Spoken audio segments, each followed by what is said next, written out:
think we have 83 participants now. Yep.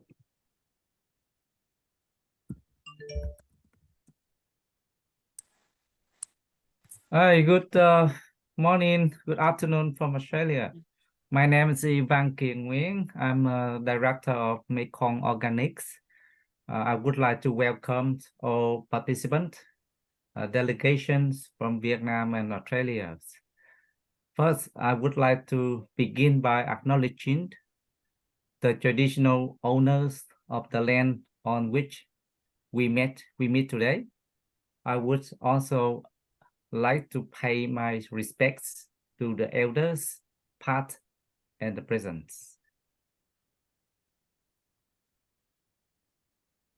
Today, Mekong Organic officially launched of its new project, Deepening Organic Agriculture and Trade and Investment between Australia and Vietnam.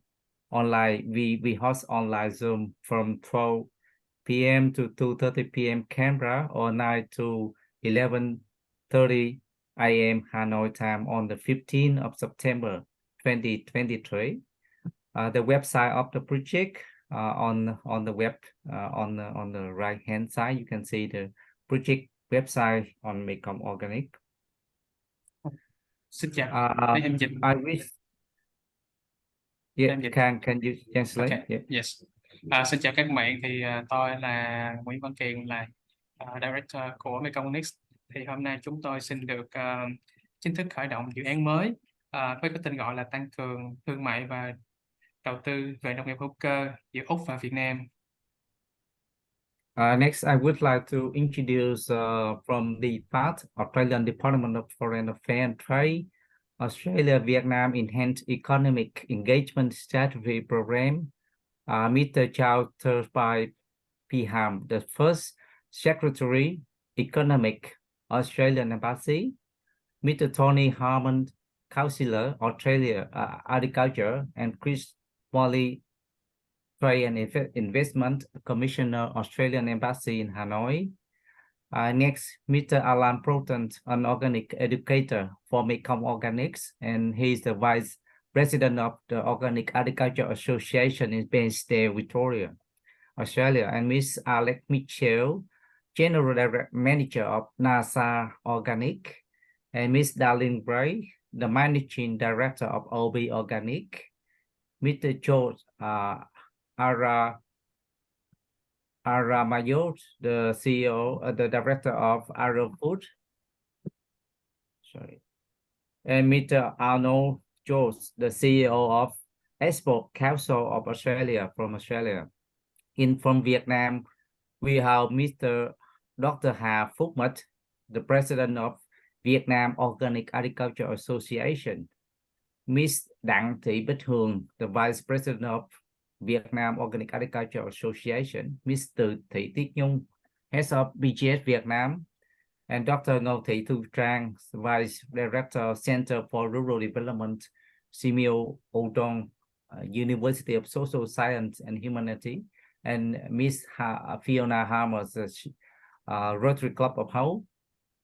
We also have Miss Hà Bích Quyên, the CEO of Việt Hà Organic Agriculture, and many others partner like COI, Forestry, Forest and Farm Facility, Regeneration International, Green Cocoa, Tấn Đạt Cooperative, Vinasamex, Innovative Farmer Cooperative, Minh Phú Corporation, Việt House of Abavina, and Taiming Organic Cooperative, and total about 275 participants they registered for the event today. Đầu tiên thì chúng tôi xin được giới thiệu các đại biểu tham gia. Đầu tiên là ông Charles, là bí thư thứ nhất Đại sứ quán Úc tại Việt Nam. Ông Tony Harman là thăm tán nông nghiệp Đại sứ quán Úc tại Việt Nam. Ông Chris Morley, thăm tán thương mại Đại sứ quán Úc tại Việt Nam. Ông Alan Broughton là giảng viên nông nghiệp hữu cơ cho Mekong Organics. Ông cũng là phó chủ tịch của Hiệp hội Nông nghiệp hữu cơ tại Victoria, Úc. Tiếp theo là bà Alex Mitchell, là giám đốc quản lý chung của tổ chức NASA. Bà Darlene là giám đốc quản lý của OB Organic. Ông George Aramayo là giám đốc phát triển kinh doanh của Arrow Foods. Ông Arnold Jorge là CEO của Hội đồng xuất khẩu. Bà Fiona là Chủ tịch quan hệ quốc tế của Rotary Club of Horn. Và sau đây là các đại biểu đến từ Việt Nam. Đầu tiên là ông là tiến sĩ Hà Phúc Mịch, là Chủ tịch của Hiệp hội Nông nghiệp hữu cơ Việt Nam. Bà Từ Thị Tuyết Nhung, trưởng ban điều phối PGS Việt Nam. Và Đặng Thị Bích Hương là Phó Chủ tịch của Hiệp hội Nông nghiệp hữu cơ Việt Nam.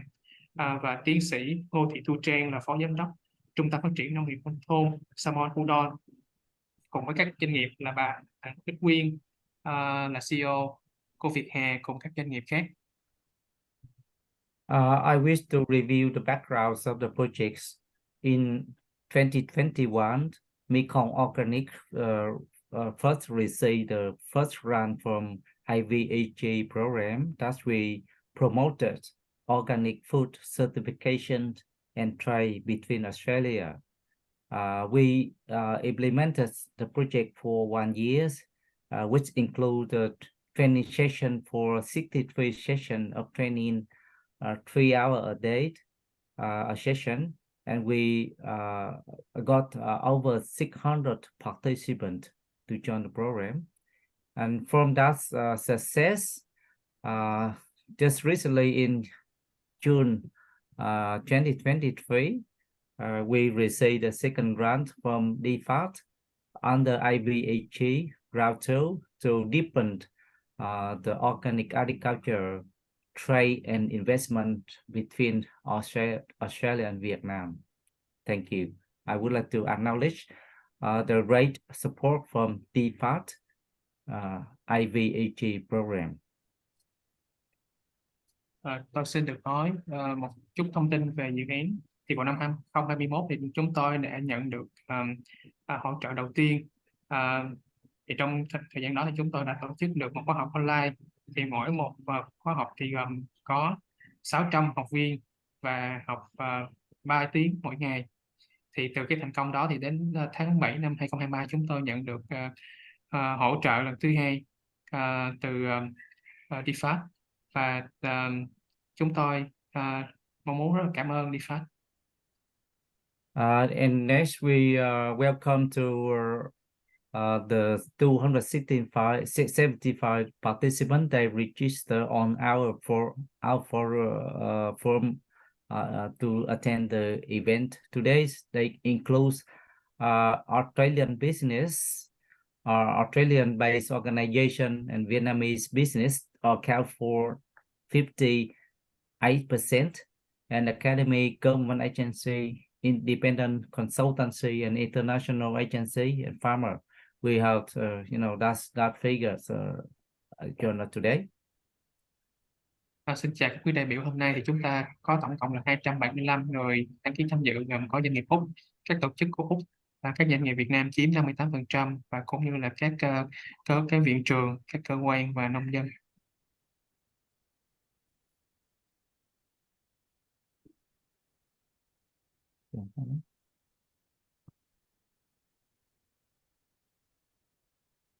And the of them, about 173 business interests are in the session, and we have about 8%, 9% of Australian business, and majority of Vietnam business, 91%.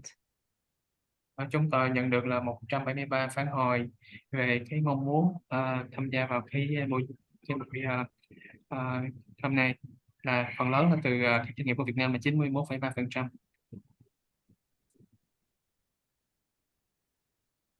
And by gender, we analyze, we see that more male, 54% participant and 44% of male. Và chúng tôi cũng ghi nhận là có đến 54,54% là nam giới và 44,32% là nữ giới tham gia vào cái sự kiện này. And we record a top 5 products that the business are doing, producing and trading, include fruit, vegetables, rice, coffee and tea. Và top 5 cái sản phẩm của các doanh nghiệp nó là bao gồm là trái cây, rau củ quả, gạo, cà phê và trà.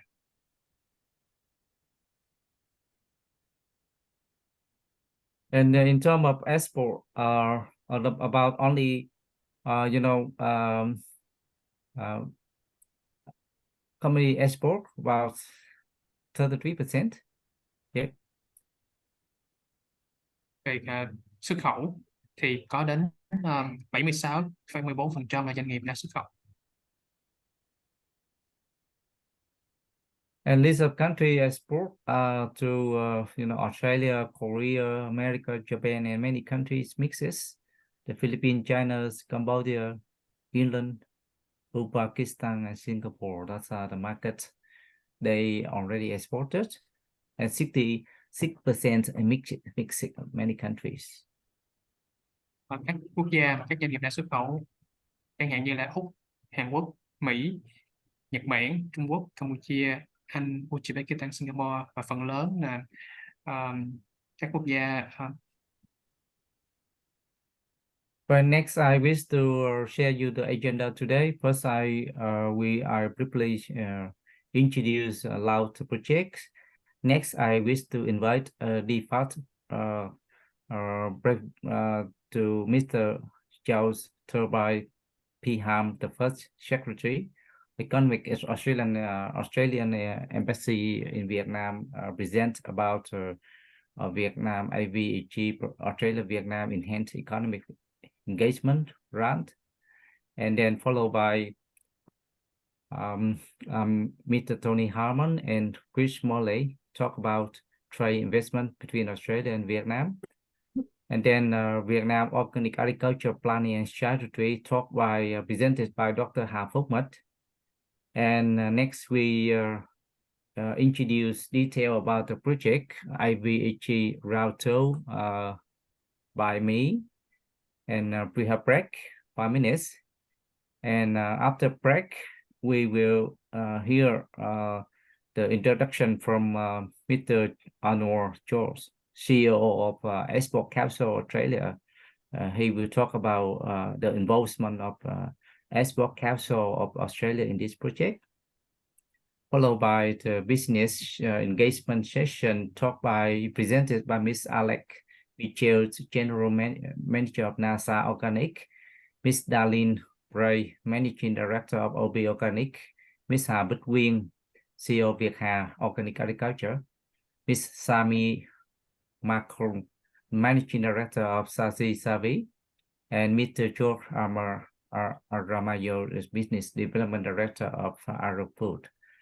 And we also will hear the lesson in the past and current activity of organic agriculture, that's Mekong organic operators in Vietnam by Mr. Alan Broughton, Organic Agriculture Associations in Penstale, Victoria, and also share a short note by Miss Fiona Harmer, International Director of Rotary Club of House, talk about the Sea Fund for Mekong Organic.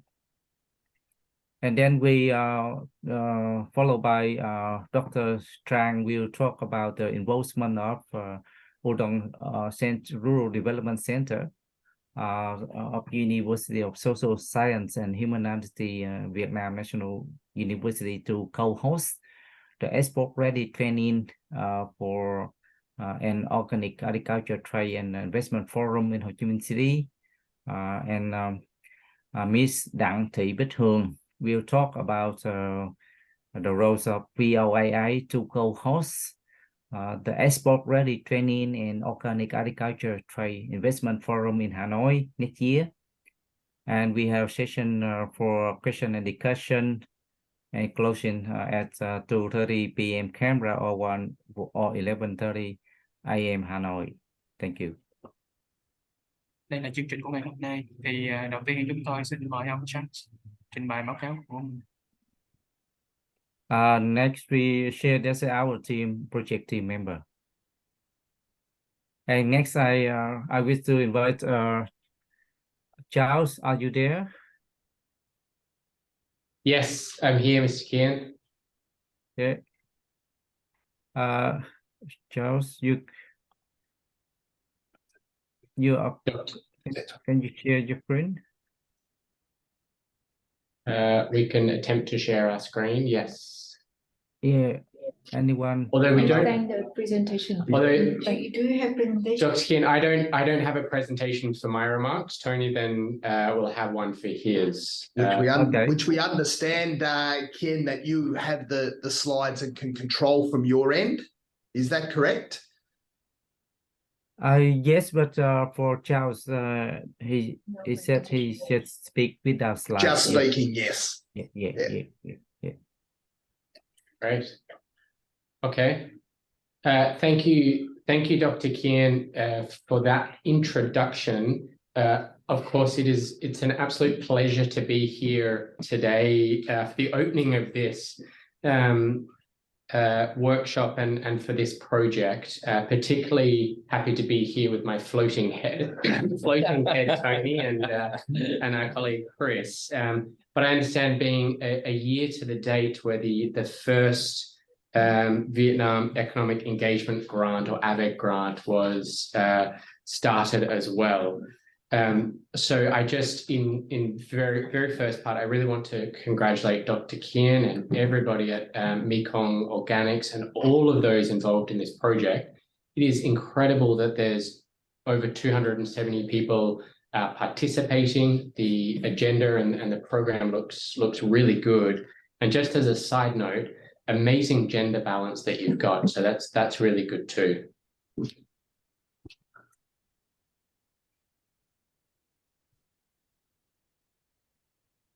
I'll just pause for interpreting if that's useful. Yeah. Thank you. Anyone from your side translate? Yep.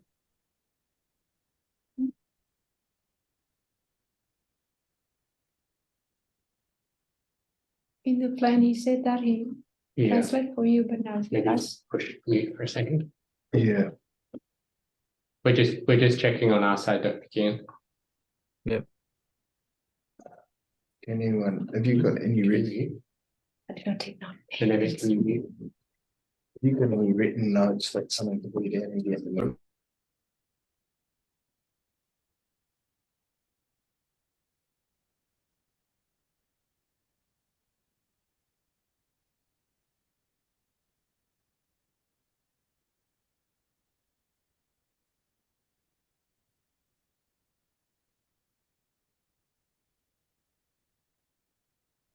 Hello, Dr. Kien. We haven't got translation services here at this end. How would you like us to proceed? Would you like us to proceed in English, or would you like somebody to interpret at your end? Or we could potentially impromptu get somebody at this end to proceed. What would be the best for the webinar? Yeah, our end can do translation for you from our end. Yes, Kang, can you do that, Kang? Yes, I can do that. Yep. Yeah. Would you like Charlie to do his introduction again, or pause for a summary in Vietnamese of that, or would you like him to continue? Can you translate and then they continue? Yes, I think we can continue. Yes. And Kang will do translation for you. Yes, I can do translation for you. Great. Okay. Yeah. Thank you for that. Just as a very brief reintroduction with the interpreting as well. Just a real pleasure to be here at the kind of opening ceremony for this project. A year to the date of the opening of the first Mekong Organics project. And I really wanted to emphasize the congratulations to Dr. Kien and all those at Mekong Organics and everybody involved with 275 participants. It's an amazing feat and also a very good gender balance. So for our department, for Australia, that's really good to see. Chúng tôi rất là vinh dự được tham dự ra mắt dự án hôm nay. Thì đầu tiên chúng tôi chúc mừng đến Mekong Organics và tất cả mọi người, bao gồm 275 đại biểu cùng tham dự. Và bên cạnh đó thì chúng tôi cũng nhận thấy là cái về tỷ lệ giới tính tham gia vào cái buổi hôm nay thì nó rất là cân bằng. Too far away. And this opening ceremony and this workshop and the project, it is an excellent reflection of the partnership that Australia and Vietnam have, and it's an excellent progress in the efforts to enhance ties between Australia and Vietnam. Thì cái buổi giới thiệu dự án hôm nay thì nó đã thể hiện được cái sự hợp tác chặt chẽ giữa Việt Nam và Úc trong việc phát triển nông nghiệp hữu cơ. And it really comes at a great time in the relationship between Australia and Vietnam. We are celebrating our 50th anniversary this year. Work is underway to upgrade our strategic partnership in diplomatic terms. There's been a great range of high-level visits, both to Vietnam and to Australia from the government level, which reflects that strength in partnership. Thì chúng tôi cũng nhận thấy đây là cái thời điểm rất là quan trọng. Kỷ niệm vừa rồi thì kỷ niệm 50 năm quan hệ ngoại giao giữa Việt Nam và Úc. Thì từ đó thì để mà có thể là thiết lập được cái quan hệ ngoại giao chiến lược giữa Việt Nam và Úc trong thời gian sắp tới. And a key part of those visits and of the Australia and Vietnam partnership, of course, is our trade and investment relationship, which is on a positive trajectory, shared by our ambition to become top 10 trading partners and double two-way investment. This is enshrined in the very long Enhanced Economic Engagement Strategy, the EEES, and is also supported by the recently released Southeast Asian Economic Strategy. Cái mục đích chính của cái mối quan hệ giữa Việt Nam và Úc cuối cùng là mình sẽ làm sao để có thúc đẩy được thương mại và đầu tư giữa hai nước, và Úc cũng sẽ hy vọng trở thành là một trong những quốc gia có trong top đầu tư vào Việt Nam, và cơ hội nó sẽ tốt hơn sau khi mà diễn đàn về Đông Nam Á vừa mới diễn ra thành công. And as governments, we are proud of the role we play in each other's economies.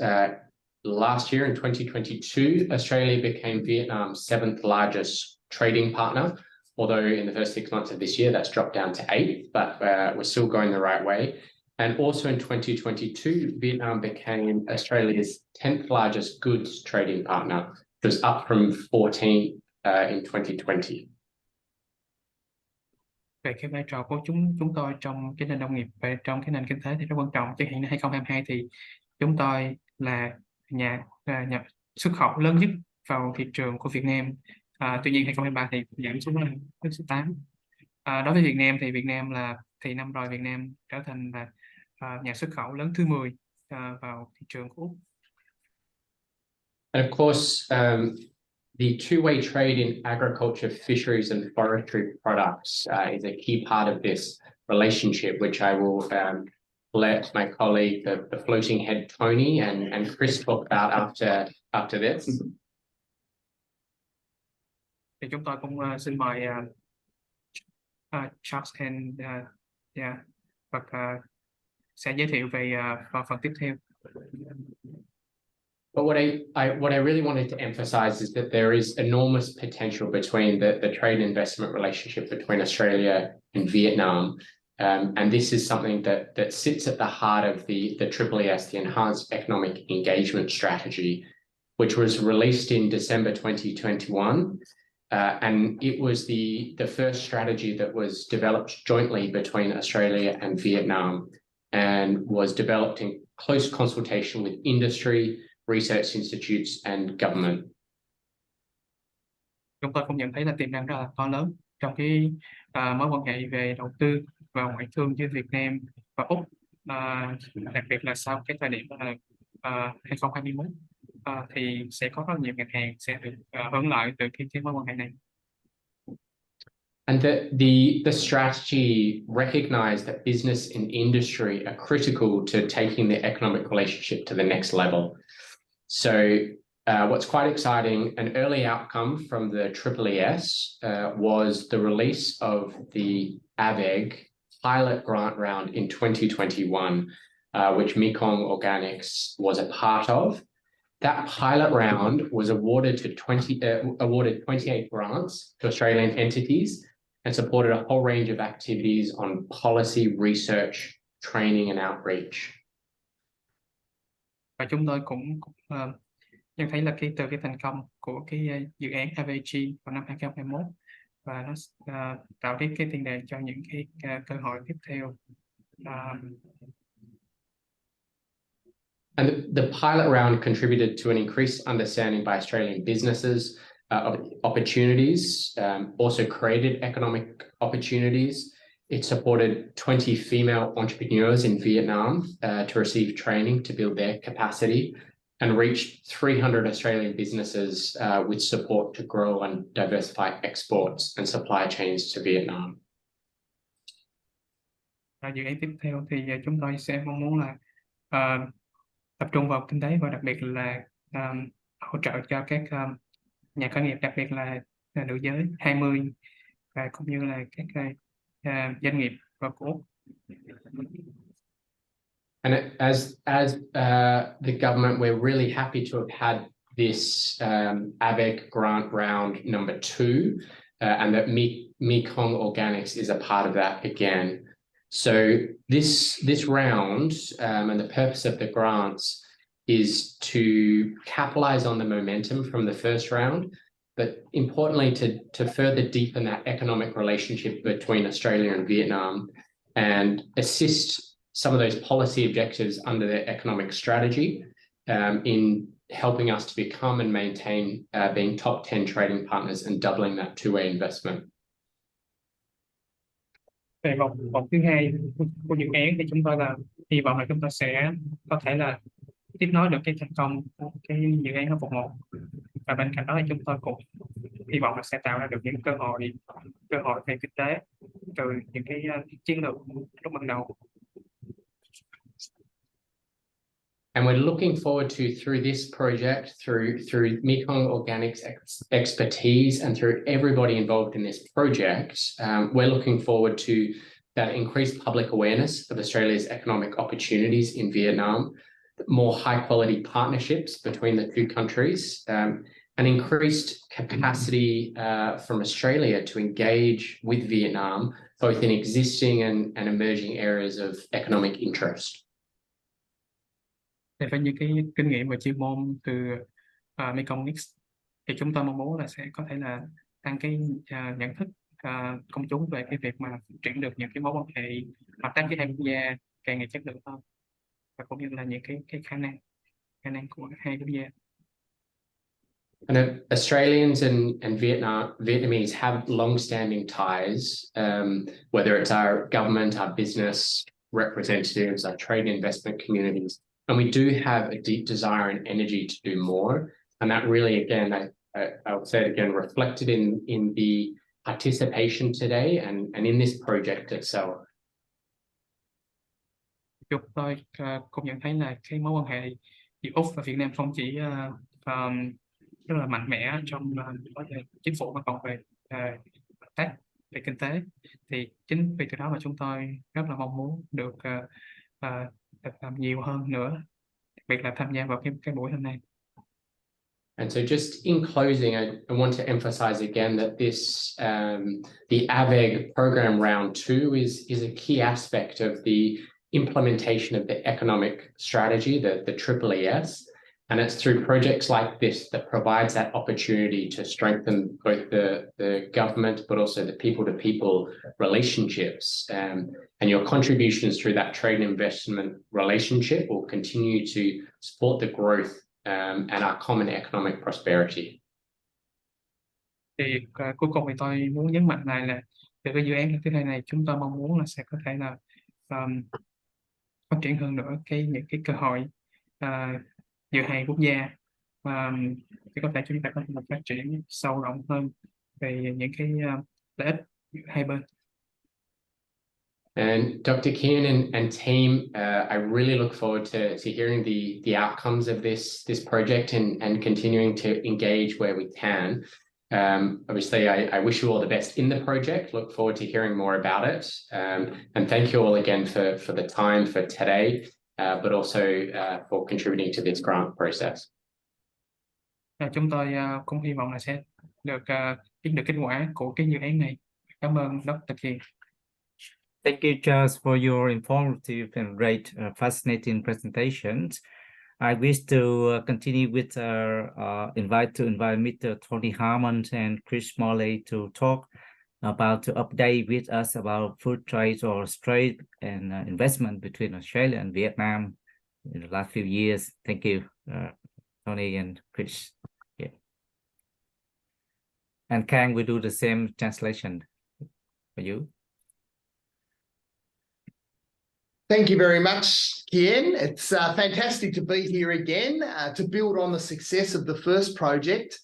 I think your passion and drive for this particular thematic, being organics, is really infectious. It's palpable. And that has led to you being able to draw together such a large cohort, and the community of interest that you've been able to form around the first project and this second project is really a testament not only to your creative talents in being able to pull these things together, but also the very high levels of interest we've got both in Australia and Vietnam to learn more and engage more in organics and organics trade and production. So I congratulate you wholeheartedly on your wonderful efforts.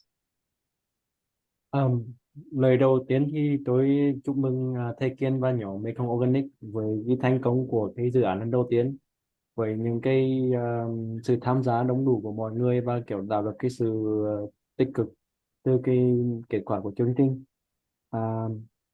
Và không chỉ với cộng đồng làm nông nghiệp hữu cơ Việt Nam mà còn cả cộng đồng mà quan tâm đến nông nghiệp hữu cơ ở Úc.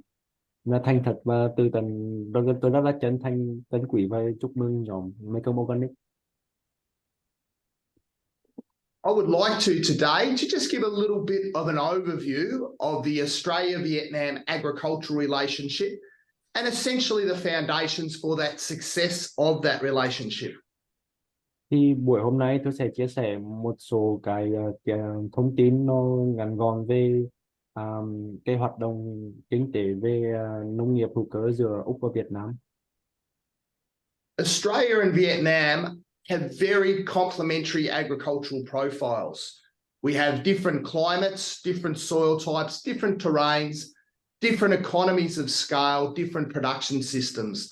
And that has lent itself to a flourishing trade that last year realised more than 6.5 billion Australian dollars. Kinh tế Việt Nam và kinh tế Úc thì có cái sự tương hỗ với nhau rất nhiều, mặc dù là có sự khác biệt về khí hậu, của thổ nhưỡng, về con người, về các cái hệ thống kinh tế, nhưng mà nhờ cái sự khác biệt và sự tương hỗ đấy cho nên là năm vừa rồi là cái sự trao đổi kinh tế giữa Việt Nam và Úc đã đạt đến con số là 6,5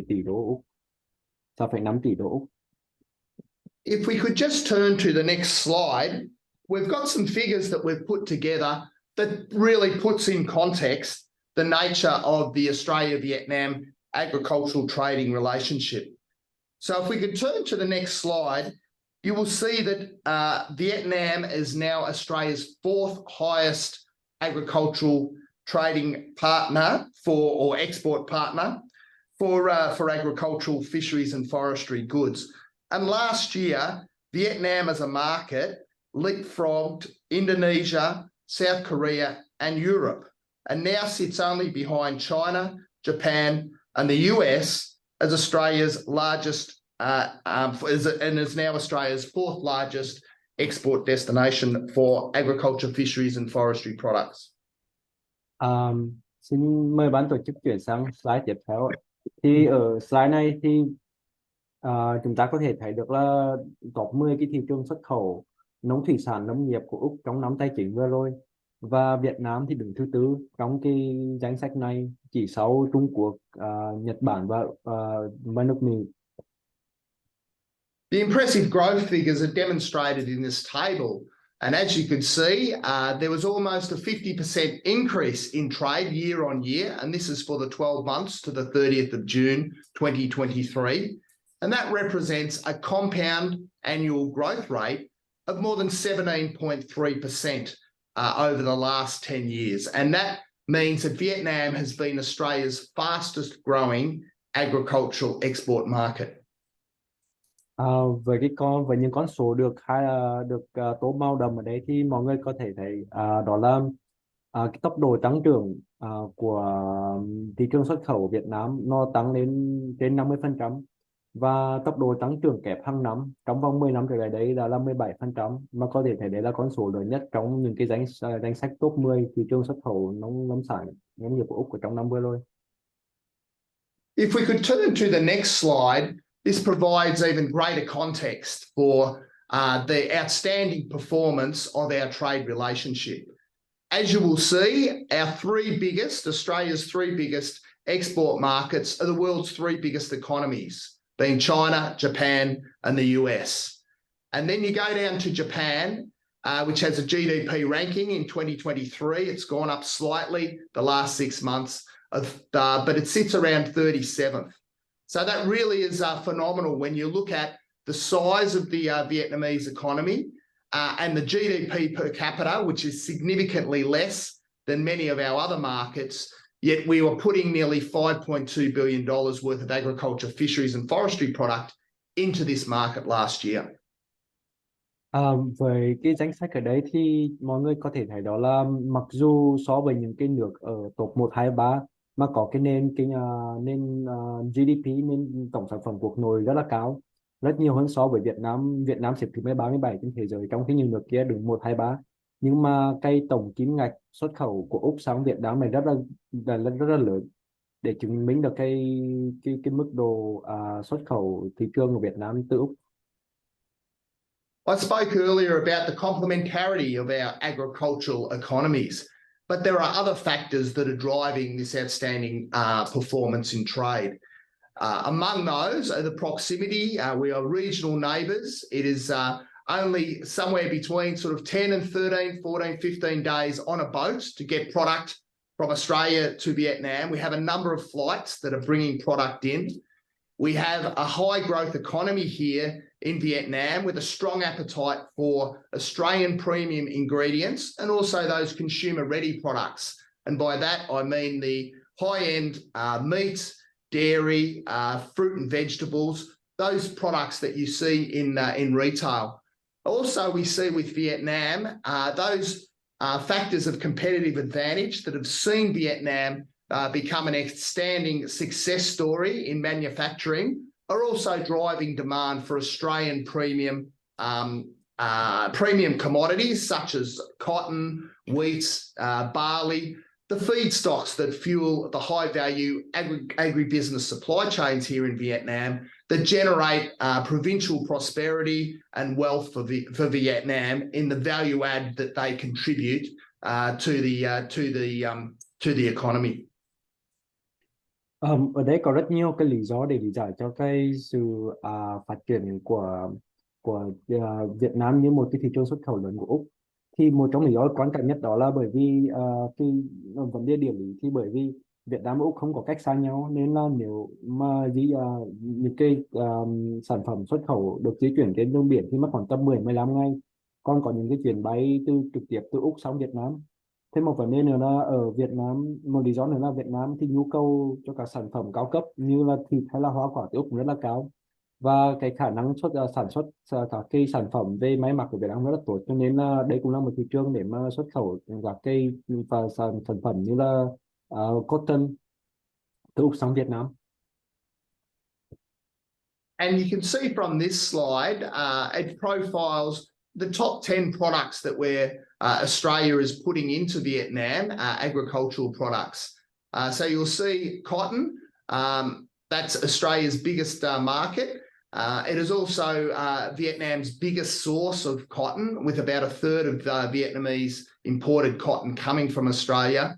Australia dominates the trade of wheat into this market, and it's Australia's third biggest wheat market.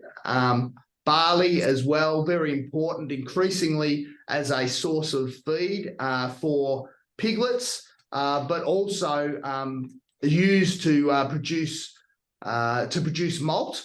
And as you're probably aware, with Intermalt located down near Vung Tau, is the biggest malter in Southeast Asia. We're also importing malt directly that's been malted in Australia. You'll see it's a very important market, Vietnam, for live cattle trade, and that's picked up substantially in the last 3 months with both breeder cattle coming in as well as slaughter-ready cattle. With beef and veal, Australia's the number one supplier of premium beef into the Vietnam market, just ahead of the US and Canada. Realise there's also a lot of frozen Indian buffalo coming in, but in that premium beef category, Australia dominates. And then when you look at horticulture, if you look at the products we're sending in, our citrus, our cherries, peaches and nectarines, and particularly our grapes, when you combine with the nuts that we're sending in, predominantly those are almonds and macadamias, Vietnam represents Australia's second largest horticultural export market behind China. And in the last year, it's leapfrogged Hong Kong and Japan. Ở danh sách này thì là những cái sản phẩm nông nghiệp xuất khẩu từ Úc sang Việt Nam, thì đứng đầu vẫn là bông. Với Úc là cái nước xuất khẩu bông sang Việt Nam đứng thứ nhất. Ngoài ra các sản phẩm khác như là lúa mạch, lúa mì và mạch nhá thì cũng là Úc cũng là nước mà được đứng top 3 về xuất khẩu những sản phẩm này sang Việt Nam. Ngoài ra còn những cái sản phẩm như là thịt bò hay là những sản phẩm các cái loại hạt như hạt maca cũng được xuất khẩu từ Úc sang Việt Nam. We had a slide on Australian Vietnamese exports to Australia. And unfortunately, we had to do some refinement of that, so we haven't got it ready for this presentation. But essentially, Vietnam, Australia is a significant market for Vietnamese exports. Leading the way is crustaceans and essentially shrimp. Vietnam has rapidly increased its market share in Australia of shrimp in recent years. It is now the dominant source of imported shrimp into Australia, and that's a real tribute to the value proposition that Vietnamese aquaculturists are providing to the Australian domestic market. Now, the trade in shrimp has pulled back a little bit in recent times. That's because we've had an abundance of water and nutrient outflows into our native shrimp populations, and we've got very abundant production at the moment, which is driving down price. But nevertheless, Vietnam remains our main source of prawns. Another item that we import a lot from in Australia, we import from Vietnam is wooden furniture and wood products, and that's something that Vietnam has aspirations to expand their production of. Again, that's affected by the downturn in the global economy. There's a little bit of softness, as you'll all be aware. There's a reduction in export demand, and that's a category that's pulled back a little bit, but still Vietnam remains one of Australia's main sources of furniture. And then, of course, there's things like cashews, fish. So we get the bassa, or the catfish, as you'd refer to it here. We also import barramundi and tuna from Vietnam. Rice, coffee, tea, pepper, fruit juices. We import quite a lot of fruit from Vietnam. And a lot of that is in frozen, powdered, juiced form. It comes in, as well as fresh product. There's longans, lychees, dragon fruit, and mangoes that are coming from Vietnam into Australia. And soon we're working towards pomelo and passion fruit as well. And also coconuts come in as well in fresh form. So that pretty much describes the trade set as it is. I mean, it is a very important market for Australia. We see Vietnam as a very important partner, and really having $6.5 billion worth of two-way trade in agriculture as a real testimony to the complementarity of our agricultural production profiles, and also the relationships people to people that we've been able to build. As you perhaps know, that Vietnam is the fourth most spoken language in Australian households. It's English, Mandarin, Arabic, and then Vietnamese. We have very strong people-to-people ties, and that really underwrites our very successful trade performance in recent years. Ở đây thì chúng tôi có danh sách những cái sản phẩm xuất khẩu từ Việt Nam sang Úc, nhưng mà cái danh sách đấy thì đang cần phải chỉnh sửa một chút, cho nên là hôm nay tôi không có trình bày ở đấy. Nhưng mà nói một cách tóm gọn thì ở Việt Nam là cái nước mà xuất khẩu rất là nhiều sản phẩm về tôm sang với Úc, và Việt Nam là một trong những cái nước mà xuất khẩu tôm mạnh nhất, rất là có vị trí rất là cao ở thị trường Úc. Thời gian gần đây thì do kinh ngành sản xuất nuôi trồng tôm ở Úc khá là phát triển, cho nên là có thể cái thị trường nó đang giảm xuống một chút, nhưng mà Việt Nam vẫn đang đứng đầu trong những cái trong danh sách những cái nước mà xuất khẩu tôm sang Úc. Ngoài ra những cái sản phẩm đến từ gỗ hay là nội thất từ gỗ của Việt Nam sang Úc cũng rất là được ưa chuộng. Các sản phẩm khác như là hạt điều, cá bát sát, cá da trơn, các loại hoa quả và dưa cũng đang được nhập khẩu từ Việt Nam sang Úc.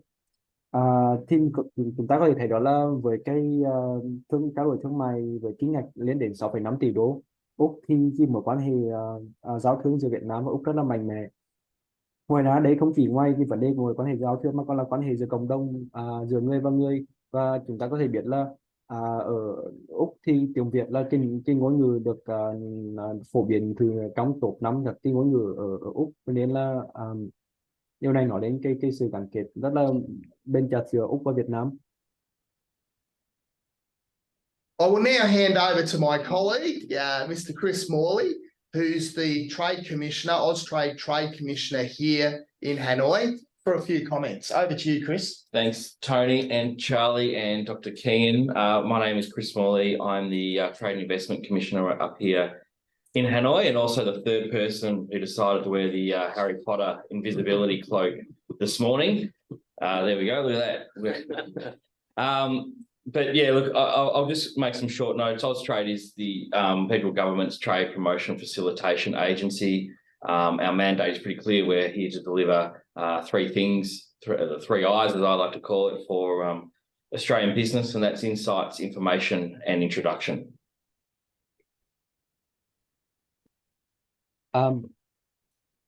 Rất cảm ơn lời giới thiệu từ Tony. Tôi là Chris Morley, thì tôi đang phụ trách mảng thương mại và đầu tư của Việt Nam ở tại Hà Nội.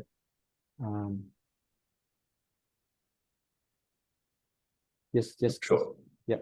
Thank you. Just didn't think my Harry Potter joke made it through. That's okay. Look, as Charlie mentioned and Tony mentioned, the relationship is strong, and I think really the relationship between Australia and Vietnam has been built on the success of education and agribusiness, and so it's no surprise when looking at the program Mekong Organics have is that they're able to capitalise on those two strong pillars of our relationship. And I think importantly, we're seeing that relationship really pivot now and increase into areas and sectors such as health and technology. Things around resources and energy as well are also part of our growing relationship up here. And they've been fundamentally supported by AVEGs and the AVEG grant programs. Như Charles and Tony có đề cập đến, đó là cái mối quan hệ rất là bền chặt giữa Việt Nam và Úc. Thì những cái mối quan hệ này được phát triển vào những cái lĩnh vực như là giáo dục hay là về nông nghiệp, và chúng ta có thể thấy đó là Mekong Organic phát triển được dự án rất là thành công dựa trên hai cái nền tảng này. Và ngoài ra Úc và Việt Nam cũng đang phát triển trên những cái sự hỗ trợ liên quan đến y tế cộng đồng, về năng lượng hay là về dư lượng của năng lượng. Thì những cái dự án này đều được hỗ trợ qua nguồn funding, nguồn tài trợ của AEVR. And I think if I just add a bit of colour behind some of the numbers that Tony shared in his presentation, there's such impressive numbers, and the growth is just quite phenomenal. We look at 17% over the next 10 years, and that doubling of trade in agriculture up here. But it's also sustainable, I believe, as well. If you look at the investment that comes into Vietnam to create jobs here, we're seeing a lot of manufacturing increase. My favourite toy, Lego, is now opening a factory here in Vietnam. but that investment creates jobs and increased disposable income. And we know that with increased disposable income, consumers are looking to buy better quality food. And that's one of the first priorities that they will spend that increased disposable income on. Ngoài những cái hoạt động liên quan đến giao thương thì chúng ta có thể thấy là những sự đầu tư của Úc và Việt Nam cũng đang hướng đến cái sự phát triển bền vững, và đấy là những công việc, những cái dự án để mà tạo ra công việc hay là tạo ra cái nguồn thu nhập cho người dân ở đấy, thì hay là những cái hoạt động hỗ trợ cho việc sản xuất. Thì một trong những cái sản phẩm mà tôi rất thích đó là sản phẩm Lego, thì hiện tại cũng đã có việc sản xuất ở lại Việt Nam. And as we close off an Australian citrus season up here in market, it's reflective of the quality that Australian citrus or Australian products have in market, and the consumer in Vietnam is seeking that better quality. Certainly the pivot after COVID to making better life choices or better healthy life conscious choices really does lend itself well into the product from Australia, whether it be dairy, red meat, horticulture, seafood. And particularly in an emerging tourism sector as well. So prior to the pandemic, Vietnam had 18 million tourists come to market. As that industry continues to recover, we continue to see the demand for Australian premium produce, including wine as well, being demanded by the tourism sector here.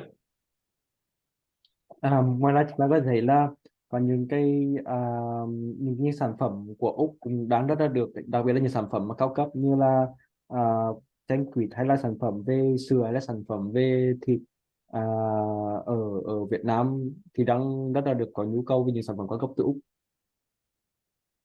And so in closing, I just want to again congratulate Mekong Organics on their fantastic work. I think Tony articulated the drive from yourself, Dr. Kien, exceptionally well. And you know, the team that you have around you are bearing the fruits of your positivity as well. And if I can maybe just single out one member I saw on the screen earlier, Miss Darlene Ray. Anything Darlene does with Australian agriculture is generally a first-class thing, and Darlene's been a great pioneer and a great advocate for Australian agriculture more broadly. So thank you all.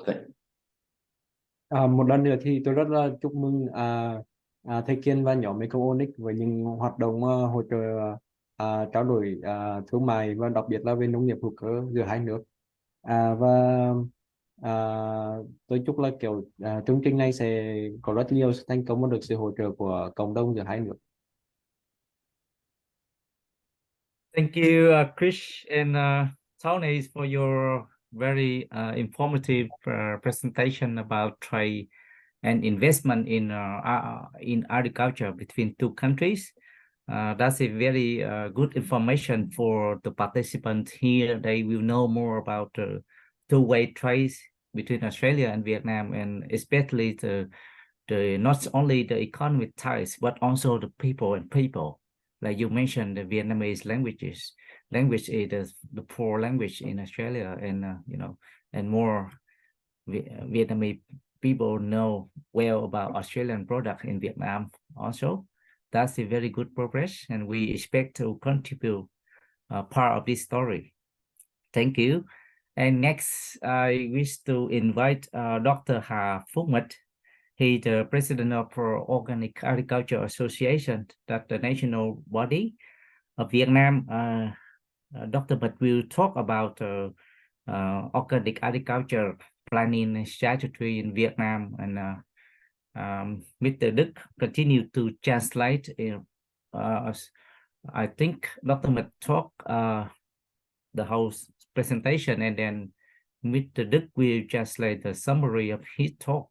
Thank you, Dr. Mịch. Please. Bác ơi, bác nói đi ạ, bác nói gì?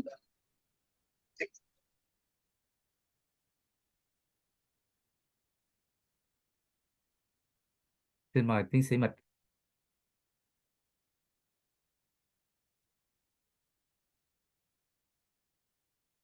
Dạ chưa nghe ạ.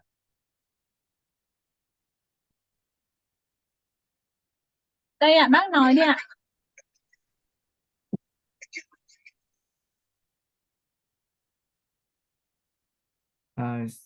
check macro của tiếng Việt mật dùm ạ. Yeah.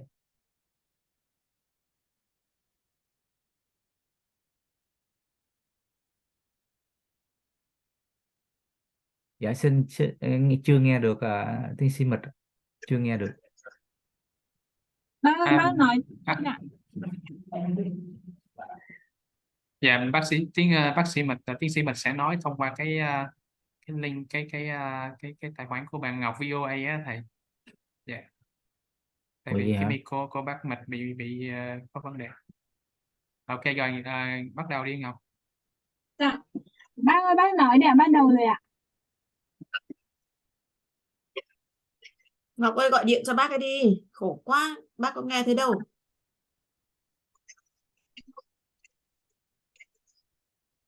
Bác ơi, thì cháu gọi điện thoại cho bác nhá.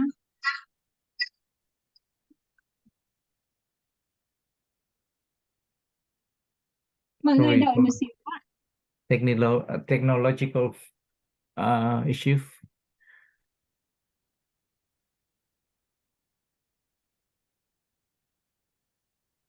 Dạ, đây bác ơi, bác nói lại giúp cháu ạ.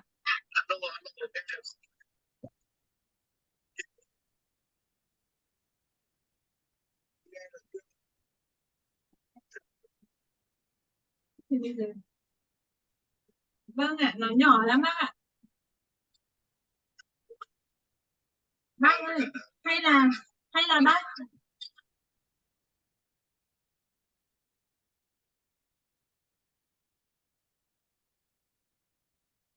Các bác mở mic ra chưa?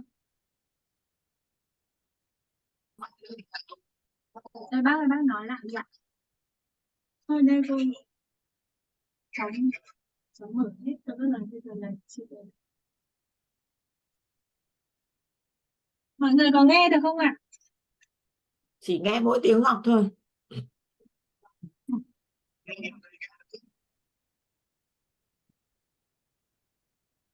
Đưa máy của Ngọc qua cho bác luôn đi Ngọc ơi. Bác ấy đang ở trên Tuyên Quang mà. À. Bác ở phòng đâu? Không nghe tiếng Bắc Mịch đâu. Chị Nhung ơi, không nghe tiếng Bắc Mịch đâu. Chị Nhung cũng chịu. Bác thử Khang thử mở cái mic của bác Mịch ở trên đấy, kiểu nãy mic bác Mịch bị đóng, thử bác mở cho bác được không? Mình có thể điều khiển được từ đây không Khang? Chị ơi, mở Sáng thấy mic bác của có bác lên mà rồi bác nhưng mà không được ạ. Cái mic của bác Mịch nó bị hỏng. Bác ơi, bác nói lại xem ạ. Thầy ơi, có thể giờ tạm thời mình để cho chỗ tiến sĩ Mịch điều chỉnh cái âm thanh đây, mình có thể chuyển cái Yeah, next. next I think presentation. we're sorry that we can wait for ship Dr. Mid to talk later, and now I can share my presentation about the project. Thấy bác có hiện màn hình rồi đó, bác có nói được. Hình như bác có Không, tiến sĩ Giơ Mịch tay chào có nói được cái gì đâu. nhờ tiến sĩ Mịch thoát ra đi vào lại, thoát cái zoom ra vào lại.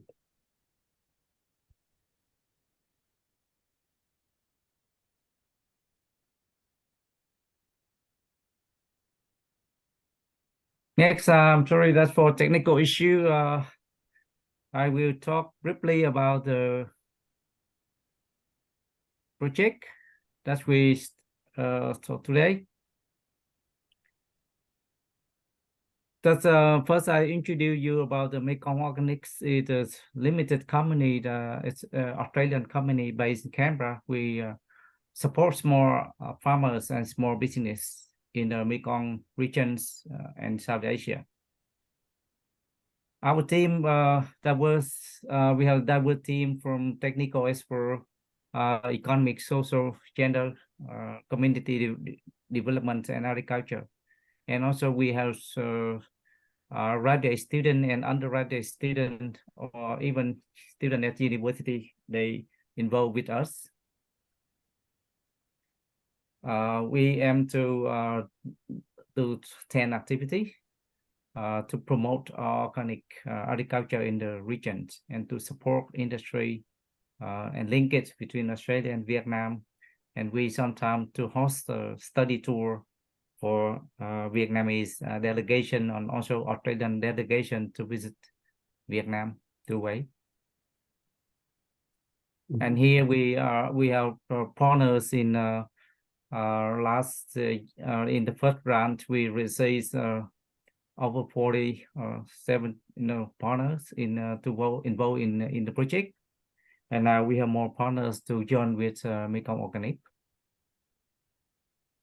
In the first project, we designed to offer the training course for 200 participants, but finally we recorded over 600 participants across Vietnam to participate in the training course for over 4 months with 63 sessions, 3 hours per section online Zoom during COVID. We trained 24 practices and 38 training sessions, and we host a business forum between Australia and Vietnam to connect Australian business and Vietnamese business. Thầy And here, cho em kịp thời gian em dịch lại. Yep. Ok. Chào mọi người. Thì Mekong Organic được thành lập vào năm 2019 với sứ mệnh hỗ trợ các doanh nghiệp và nông dân hữu cơ trong khu vực Mekong và liên kết họ với nông dân và thị trường hữu cơ Úc để thúc đẩy sự phát triển của nông nghiệp hữu cơ ở khu vực Mekong. Nhận được cái sự tài trợ từ Bộ Ngoại giao và Thương mại Úc, Mekong Organic phối hợp với các đối tác ở Việt Nam và Úc tổ chức chương trình đào tạo và diễn đàn sản xuất, chứng nhận và thương mại thực phẩm hữu cơ Úc Việt từ tháng 11 2021 đến tháng 4 2022. Thì trong vòng 6 tháng thì đã có hơn 600 người tham gia với 200 người được nhận chứng nhận hoàn thành, 24 bài thực hành, 38 bài giảng đào tạo được chia sẻ bởi gần 50 chuyên gia từ Úc và Việt Nam. Nội dung bài giảng được tổng hợp vào trong một cuốn sách và 4 diễn đàn thương mại đã được tổ chức với hơn 20 đến 25 doanh nghiệp tham gia. As you can see, the output and outcome of the project on this slide, and you can see clearly that lots of many business involved in the process, and NGO, government official, Department of Agriculture and Rural Development, Ministry of Agriculture, and University College, and we publish a book with over 500 pages that documents all the training session and publish and we printed 500 copy, and we donate and share with business and participants, and especially we share donate to libraries of university and college across Vietnam about the book. Thì quý vị có thể thấy đấy là những cái kết quả từ dự án năm vừa rồi. Thì có rất nhiều đối tác từ chính phủ, từ bộ ngành trong nước, các tổ chức phi chính phủ và các cái tổ chức hợp tác xã đã tham gia. Và kết quả của chương trình là một cuốn sách được tổng hợp và cô đồng các bài giảng thực hành và bài giảng đào tạo gồm 5 chương. Thì cuốn sách này đã được trao gửi tặng cho các đối tác, cho những người tham gia và cho thư viện của các trường đại học. And just after project, some university in the Mekong regions like Bạc Liêu University, Đồng Tháp University, and Đồng Tháp People Committee, An Giang People Committee, An Giang Dark and Sóc Trăng Dark send a request to ask Mekong Organic to support their organic agriculture program in their province.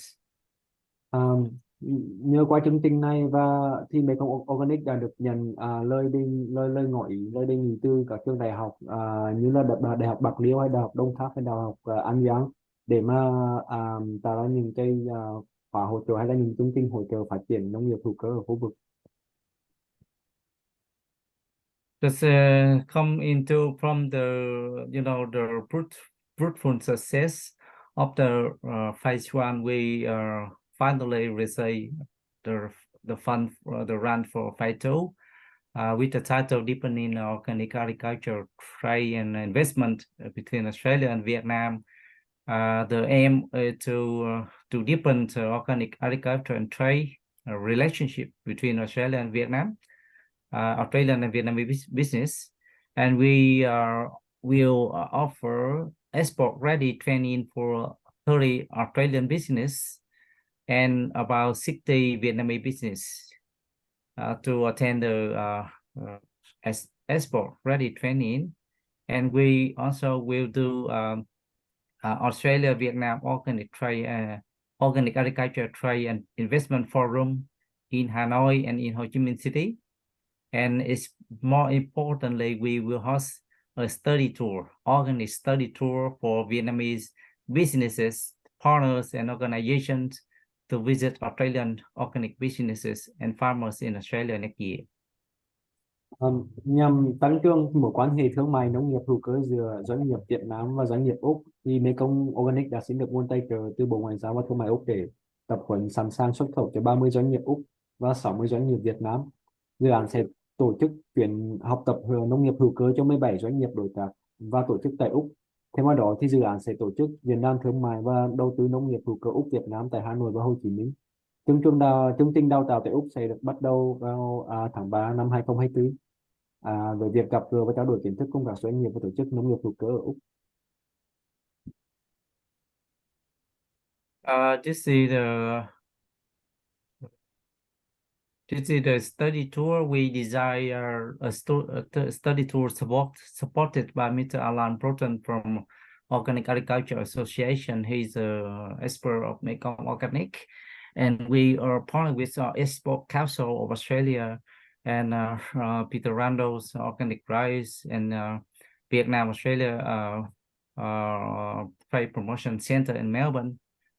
We depart from Ho Chi Minh City to Sydney to meet potential business importer and exporter in Sydney, and then we go to Canberra to meet Organic Agriculture Society, and we go to Bergland to meet industry, in Breakfast or in Riverina region, and then we head into Bairnsdale, Victoria, and Warrego, and then end of Melbourne. We will meet the importer business in Melbourne. Đây là lịch trình cho chương trình đào tạo tại Úc sẽ diễn ra vào đầu năm 2024 về việc gặp gỡ và trao đổi kiến thức cùng các cái doanh nghiệp xuất nhập khẩu và các cái tổ chức hay là các cái đơn vị làm nông nghiệp hữu cơ từ Sydney, Canberra đến đồng bằng Riverina ở Úc và sau cùng là kết thúc ở Melbourne. Thank you, Stacy. We expect this from the first phase. We publish organic Australia and Vietnam. That's very good image for two countries. And the next phase is take action. Vietnam we call month. It means we call half the month. It means action. Thank you. Thế với phần đầu tiên của dự án thì chúng ta đã có chương trình đào tạo và được cô đọng trong một quyển sách gồm 5 chương với hình ảnh mọi người có thể thấy vừa rồi. Và phần tiếp theo thì chúng ta sẽ bắt đầu tiếp tục cái hành động làm nông nghiệp hữu cơ của mình và để phát triển mạnh mẽ hơn để mà đưa sản phẩm nó đi xa hơn. Thank you. Dr. Mịch có sẵn sàng chưa? Xin lỗi.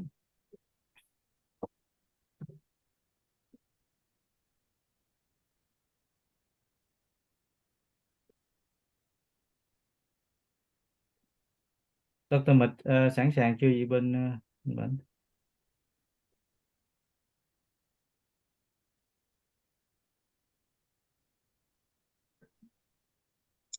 Anh Khang ơi, bác mình chưa vào luôn ở đâu ạ? Okay, next. Okay. Bác Mịch chưa vào được thì I think Arnold, are you there, Arnold? Yes, I am.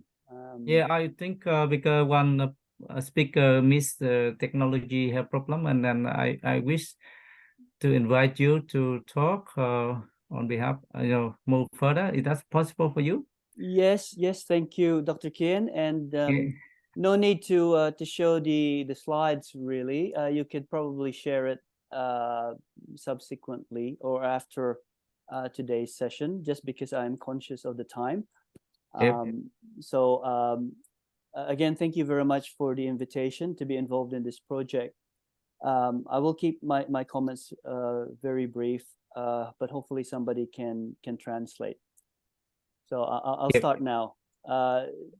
For those who may not know the Export Council of Australia, we are a private not-for-profit organization representing exporters and the business services that are part of the global trade ecosystem, such as logistics, finance, and legal advisory services.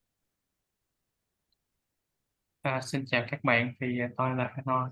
Hiện tại là tôi là CEO của Hội đồng xuất khẩu Úc. Thì ECA, Hội đồng xuất khẩu Úc, đây là một tổ chức tư nhân nhưng mà không phải là vì lợi nhuận. Thì tổ chức của chúng tôi thì nó nằm trong cái hệ sinh thái có rất nhiều dịch vụ, chẳng hạn như logistics hoặc là tài chính. In terms of our members who are exporters, they come from a range of industries, from agri-food and personal care to cybersecurity and advanced manufacturing.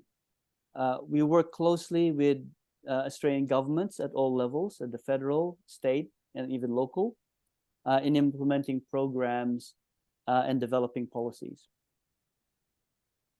Thì chúng tôi làm việc với chính phủ Úc ở tất cả các cấp độ như là liên bang, tiểu bang và địa phương, bao gồm là Bộ Ngoại thương, Bộ Ngoại giao và Thương mại Australia. So we provide training to businesses and governments, and we help with bridging and making connections for businesses. Our involvement in this project involves three set of activities. Thì cái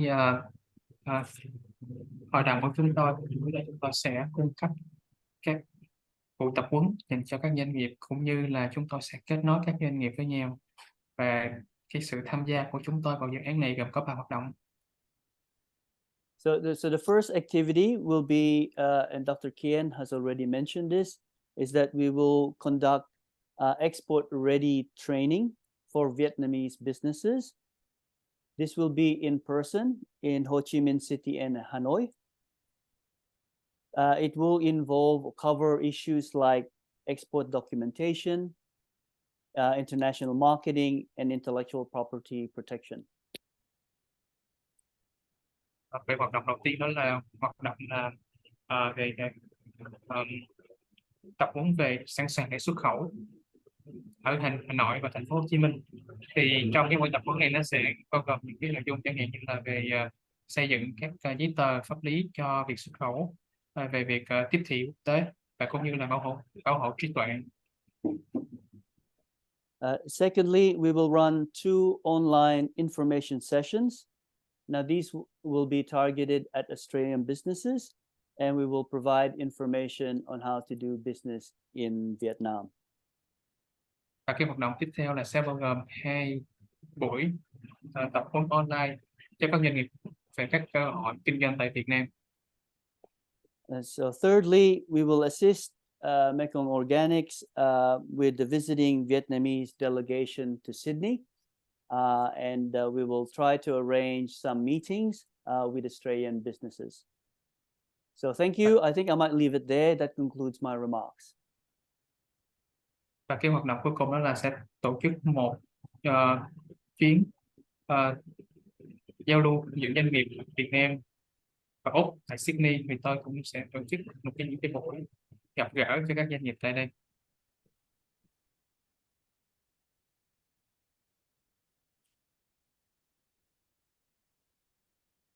Kien, I think you're on mute.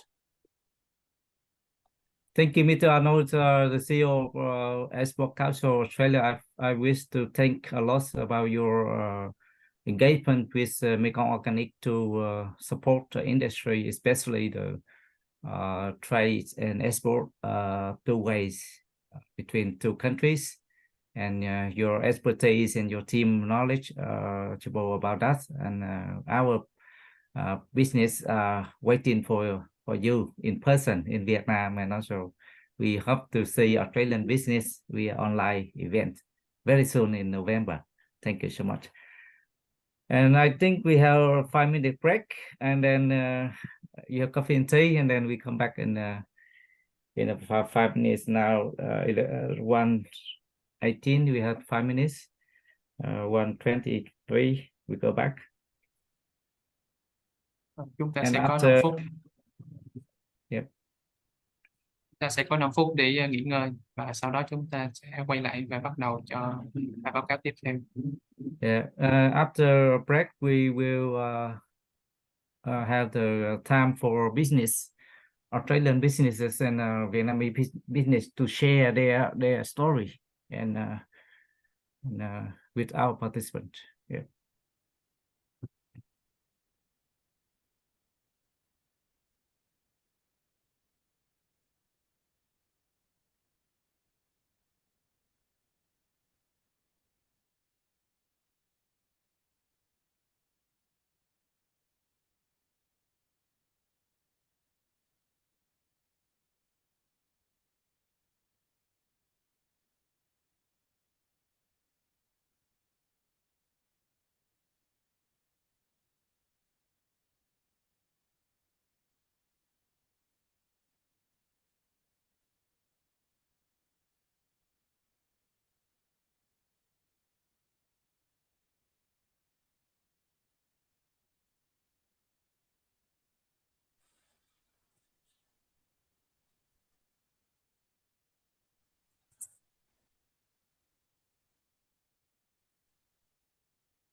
Như đó.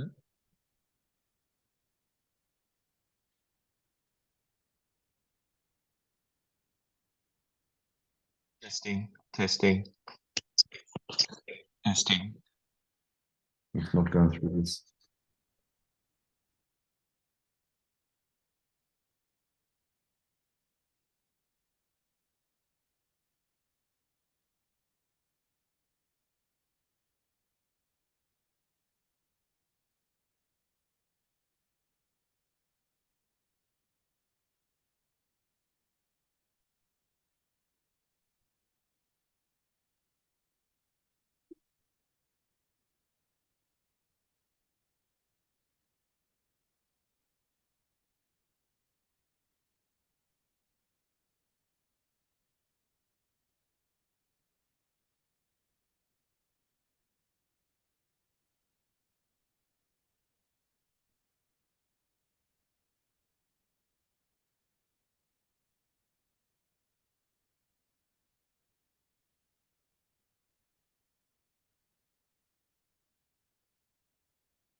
Okay, welcome back. We have time for business, Australian business and Vietnamese business to share your story in this project and the first project. First, I would like to invite Miss Alex Mitchell, General Director of NASA Organic, to share her story about business engagement in Vietnam. Are you there, Mitchell? Alex, are you there? Yeah. Hello, Kien. Sorry, we Yeah. had a bit of a hiccup with our internet. Yeah. Share slide, please. Our team share slide, please. Yeah.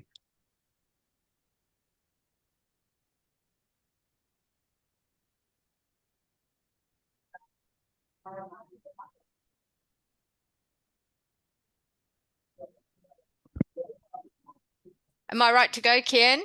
Yeah, sure. Yeah. Yep. Good morning, everyone. I would like to thank Dr. Kien and Mekong Organics for the opportunity to be part of this project and to be here today. Xin chào buổi sáng, thì tôi rất là vinh dự là trở thành một trong những diễn giả của buổi hôm nay. Next slide, please.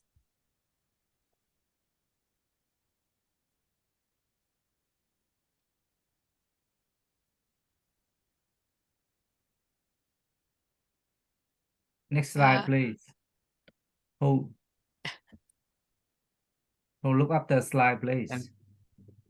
Anh thấy mình qua slide. Well, whilst that happens, I will introduce NASA Organic.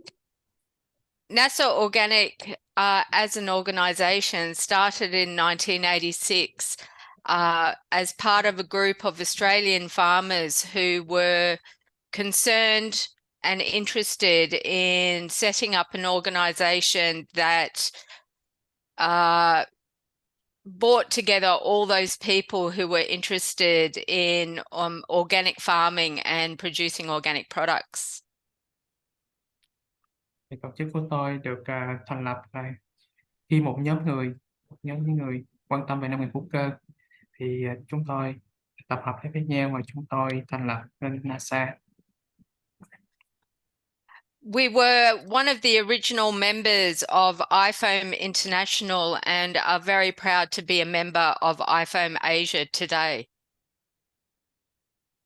Thì chúng tôi cũng rất là tự hào khi trở thành là một trong những thành viên của IFOAM châu Á. We were one of the first certified businesses to the IFOAM standards, which started with IOAS in 1994.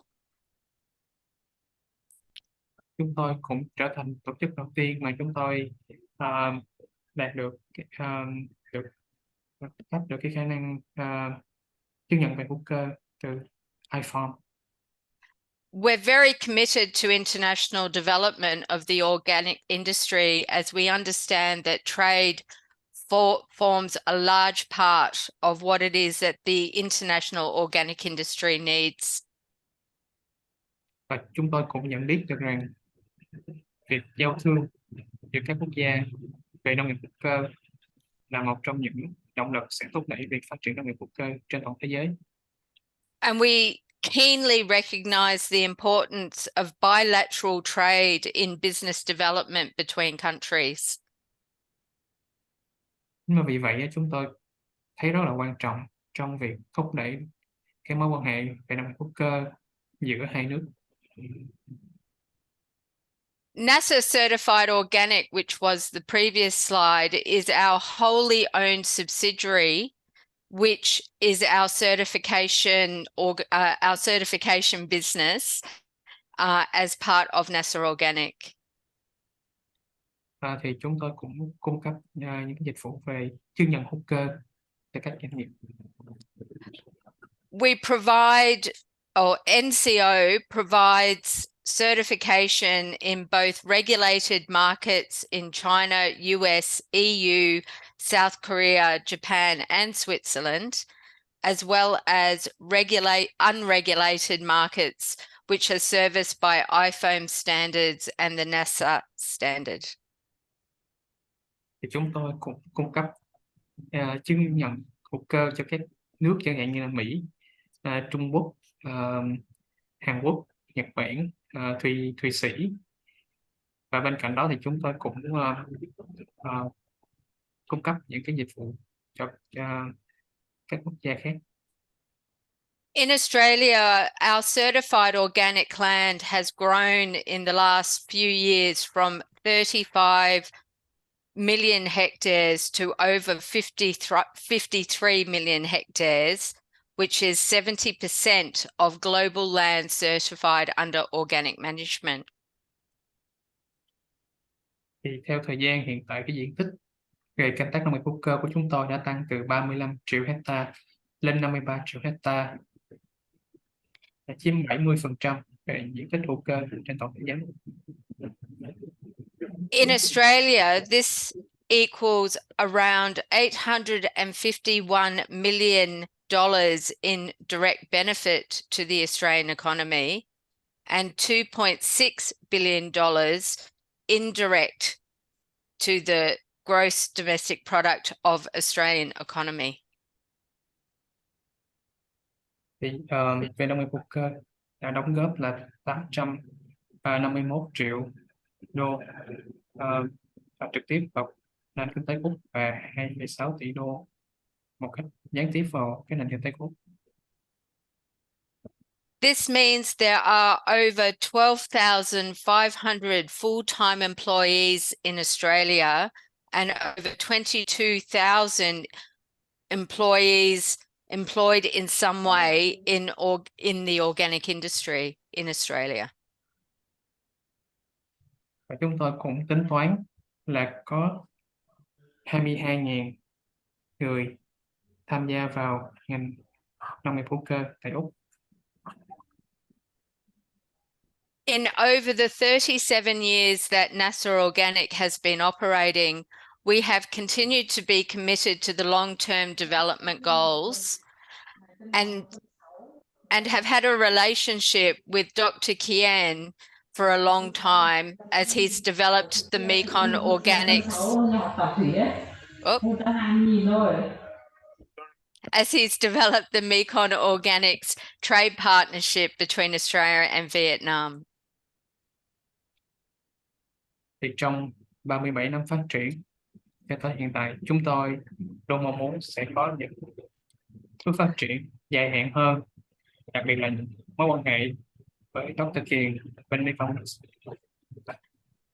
NASA's contribution has been to support Mekong Organics in their first round of AVEG funding in 2021, but also to provide training scholarships for NASA inspector training for Nghe được không, Ngọc ơi? Vietnamese people. Nghe được không? Nghe được rồi ạ. Nhóm tắt dùm micro, thank you. Sorry about that.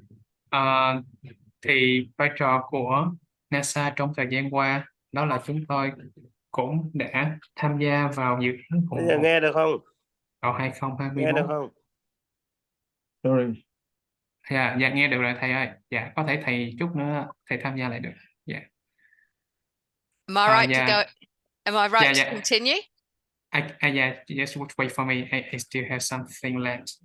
Và bên cạnh đó chúng tôi cũng đã cấp học bổng cho các học viên để trở thành thành viên, đánh giá viên của NASA. Yeah, you can keep going. NASA believes that partnering with the right people ensures the success of any of the projects going forward between Vietnam and Australia. Và chúng tôi cũng tin vào việc lựa chọn những con người mà phù hợp vào đúng vị trí để có thể phát triển được cái mối quan hệ giữa Việt Nam và Úc trong tương lai. Which is why we have dedicated our resources to being present in development forums. Đó là lý do tại sao mà chúng tôi mong muốn tham gia vào cái diễn đàn hôm nay. And in 2019, Mark Anderson, a former general manager, was part of the delegation that went to the developing partnerships between Australia and Vietnam for organic agriculture movement.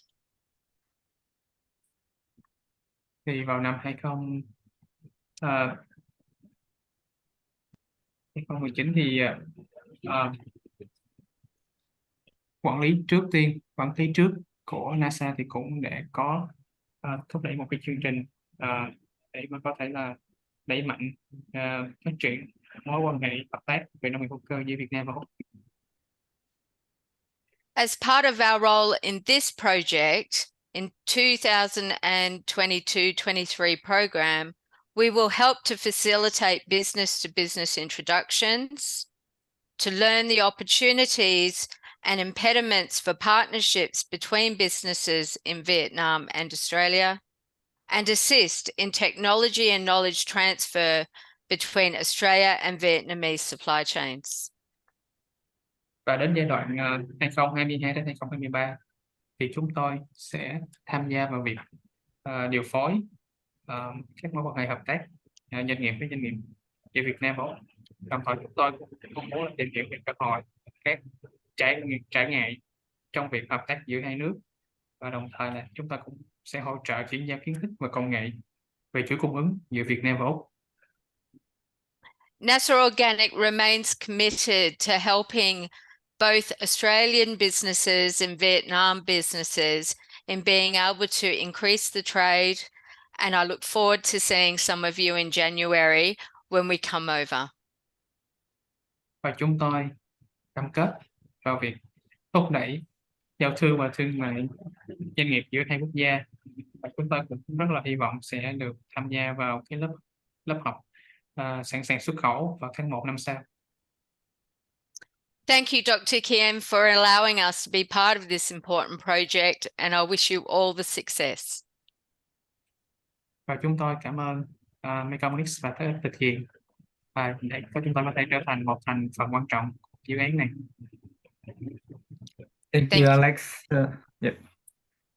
Thank Alex for your sharing about long-term commitment and story and support from NASA with Mekong Organic to support the industry, and NASA had trained local auditors and to apply business apply to NASA Organic hopefully next year when we host the study tour, and you will see the business they receive ITO certification over there, and very keen to have NASA on board to make to have business connection.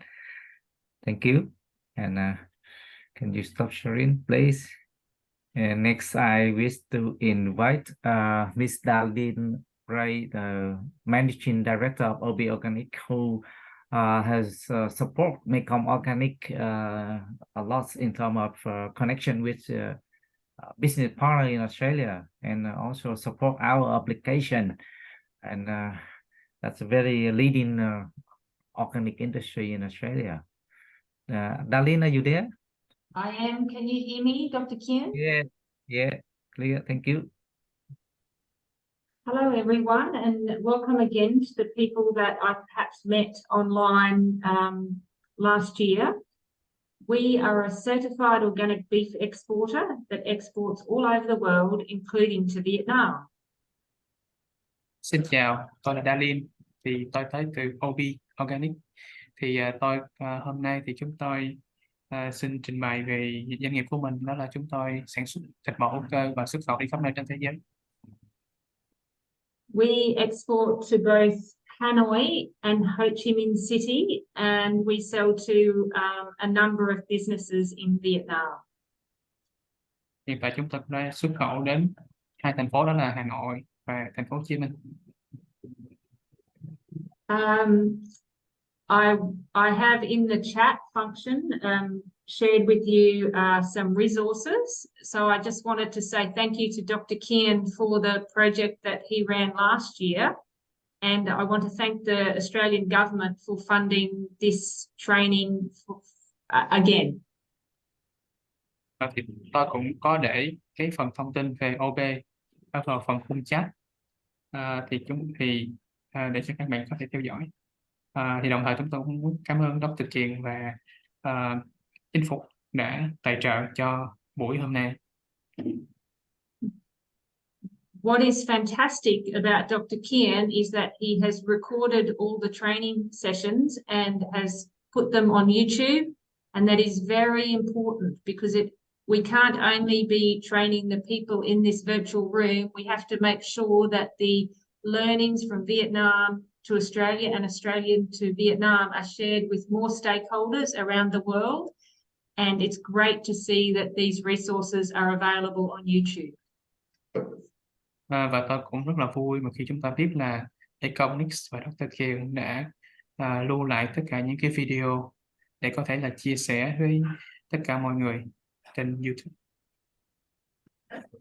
We have many, as Chris Morley, Mr. Chris Morley stated, we have many things in common with Australia and Vietnam, and one of them is our concern for the environment.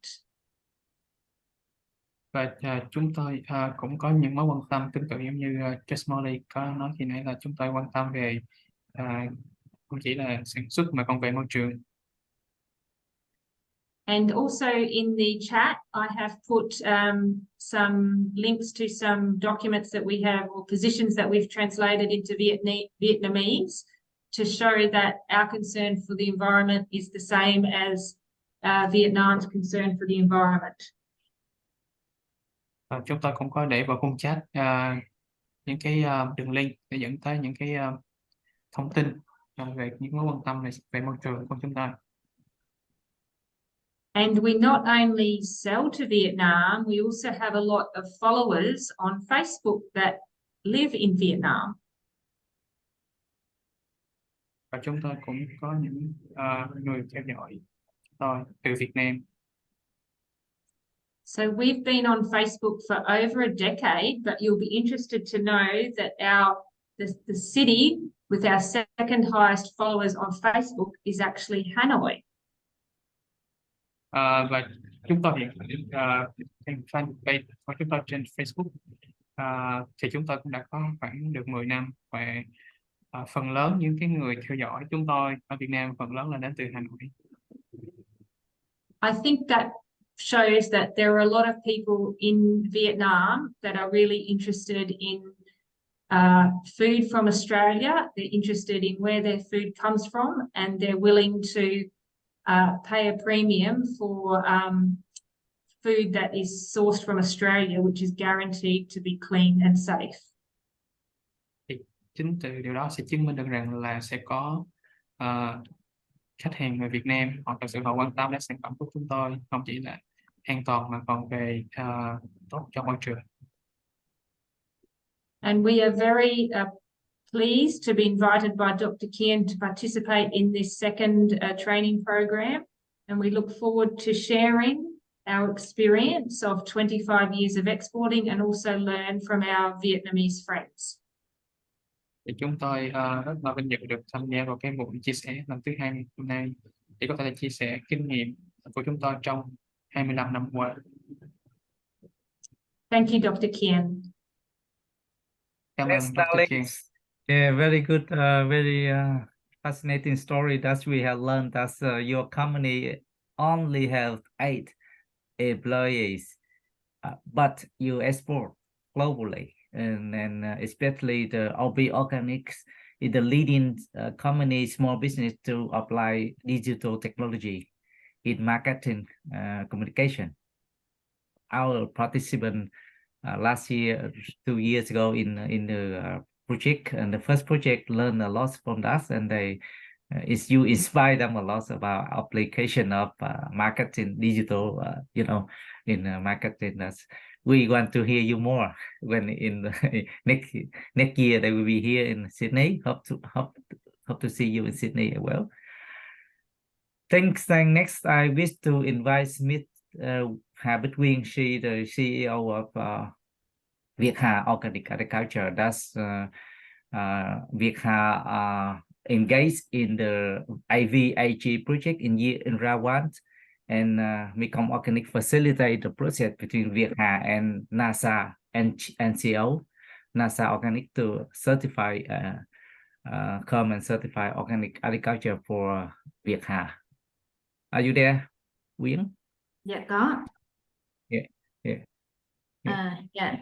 Xin chào thầy Kien và xin chào các anh chị. Rất hân hạnh ngày hôm nay được thầy Kien, Mekong Organic cũng như là chính phủ Úc đã tạo điều kiện cho tôi có cơ hội được chia sẻ một chút về hoạt động của doanh nghiệp cũng như là những cái hoạt động hợp tác giữa Việt Hà và tổ chức và đơn vị Mekong Organic trong suốt thời gian qua. Thì bây giờ tôi xin chia sẻ cái nội dung của tôi. Cho chị xin slide tiếp theo đi. Thì Việt Hà có tên đầy đủ là Công ty Trách nhiệm hữu hạn Nông nghiệp hữu cơ Việt Hà. Thì chúng tôi đã có thâm niên là trong 30 năm ở trong lĩnh vực nông nghiệp, xuất phát từ một cái mô hình nông trại quy mô gia đình được thành lập vào đầu những năm 90 tại huyện Long Thành, tỉnh Đồng Nai. Và đến năm 2013 thì chúng tôi chuyển đổi từ mô hình canh tác vườn ao chuồng thông thường sang mô hình canh tác hữu cơ hoàn toàn. Rồi cho chị slide tiếp theo. Đến năm 2017 thì chúng tôi mở rộng quy mô, phát triển hơn, nâng cấp từ cái quy mô vườn trồng từ 2 hectare tại Long Thành lên thành 5 hectare và chuyển đổi vùng trồng sang huyện Hớn Quản, tỉnh Bình Phước với tổng diện tích là 5 hectare. Và chúng tôi áp dụng theo cái mô hình tiêu chuẩn của NASA cũng như là các nguyên tắc thực hành hữu cơ của IFAM. Ở đây thì chúng tôi sản xuất các loại rau quả nhiệt đới, trái cây để phục vụ cho các thị trường là các nhà phân phối là các siêu thị lớn tại thành phố Hồ Chí Minh. Slide tiếp theo em. Thì trong giữa Việt Hà và tổ chức Mekong Organic thì cũng đã có nhân cơ duyên được gặp nhau, và trên cái nền tảng là cùng có cái sự quan tâm sâu sắc về nông nghiệp hữu cơ thì chúng tôi đã có một cái chương trình ký kết hợp tác chiến lược lâu dài giữa doanh nghiệp Việt Hà và Mekong Organic trong cái việc là tập trung vào đào tạo, phát triển cũng như là chia sẻ những cái đề án nghiên cứu vào trong lĩnh vực nông nghiệp bền vững và nông nghiệp hữu cơ bắt đầu từ giai đoạn 2019 cho đến nay. Thì trong suốt thời gian đó thì chúng tôi cũng đã tổ chức được một cái chương trình. Slide tiếp theo đi em. Hello, anh Thái để em share cái slide mới nhất của chị Quyên. Ok, để em share cái file update này. Sorry for Yeah. technical Okay. interruption. Speak quickly.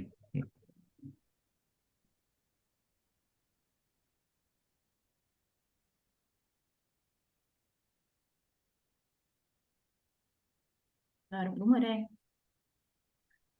Thì sau khi mà ký kết hợp tác chiến lược với nhau thì giữa Mekong Organic và Việt Hà đã tổ chức một cái buổi workshop với cái tiêu đề là nhận thức xã hội về nông nghiệp hữu cơ tại Việt Nam, diễn ra vào tháng 11 năm 2019, nhận được rất là nhiều sự quan tâm sâu sắc của chính quyền địa phương, Sở Nông nghiệp tại tỉnh Bình Phước, huyện Hớn Quản cũng như là các doanh nghiệp sản xuất nông nghiệp tại đây. Từ đó chúng tôi đã bắt đầu lan tỏa được thứ nhất là về cái nền tảng kiến thức về nông nghiệp hữu cơ cũng như là sự quan tâm của chính quyền hết sức là ủng hộ và khuyến khích phát triển nông nghiệp hữu cơ tại địa phương. Rồi tiếp theo em. We need translation. Yeah. Rồi em dịch giùm chị một chút.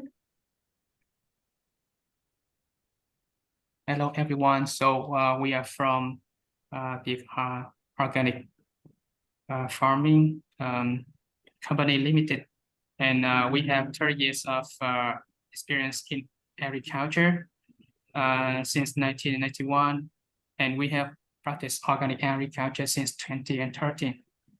And now we have been relocated to a new place in Bình Phước province, with the total area is 50 hectares.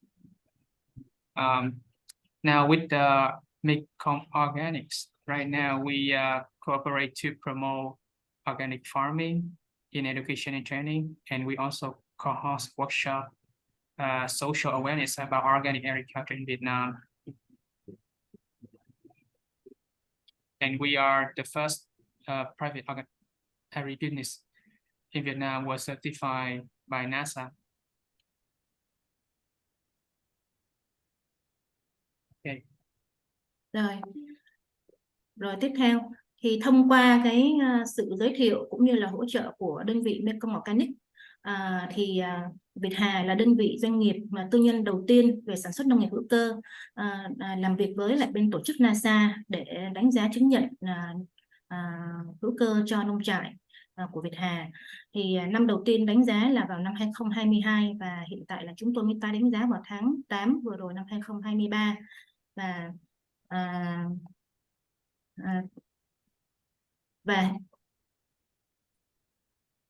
song song sau đó thì bên cạnh tiếp theo là tôi chia sẻ về những cái hoạt động mà trong kế hoạch tiếp theo đi cùng với quỹ tài trợ AVEG của tổ chức Mekong Organic. Cho slide tiếp theo đi Khang. Chị thấy chưa? Em qua slide tiếp theo. Chưa.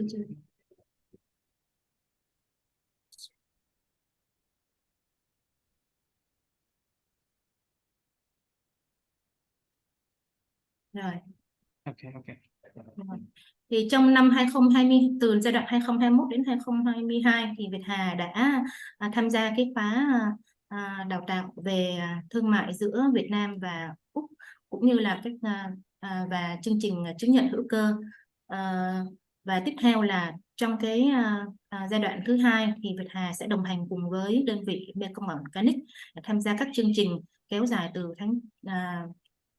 từ đầu năm 2024, và trong đó thì Việt Hà và Mekong Organic sẽ đồng tổ chức một cái lớp khóa học về đào tạo thực hành cho rau quả hữu cơ tại nông trại của Việt Hà, diễn ra từ ngày 11 đến ngày 14 tháng 1 2024. Và tiếp theo sau đó thì sẽ là các chương trình liên quan đến việc đào tạo về xuất nhập khẩu, thương mại giữa Việt Nam và Úc, kéo dài từ ngày 15 đến ngày 16 tại trường Đại học Khoa học Tự nhiên. Và Việt Hà cũng vinh dự là một trong các đơn vị trong 17 doanh nghiệp của Việt Nam được tham gia vào cái khóa tập huấn tại Úc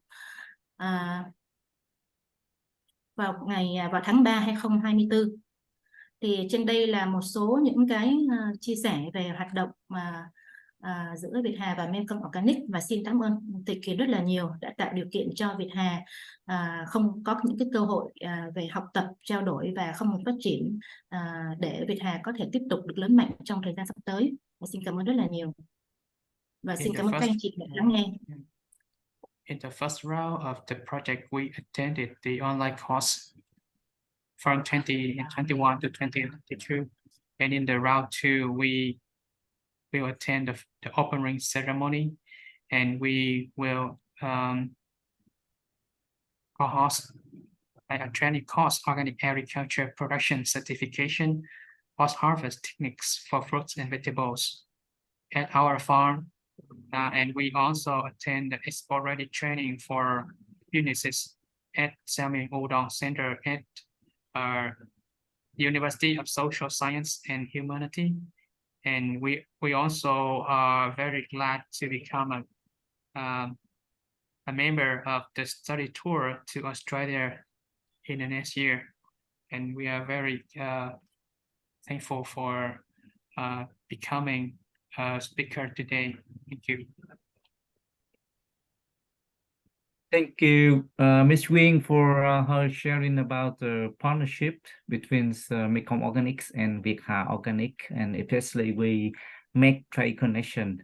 Actually, in the round one, the NASA and Việt-Hà already work together, and you will see next year on the 18th of January, you will be in Vietnam and you will visit Việt-Hà. Việt-Hà is happy to host the site visits at about just 2 hours from Ho Chi Minh City to Bình Phước.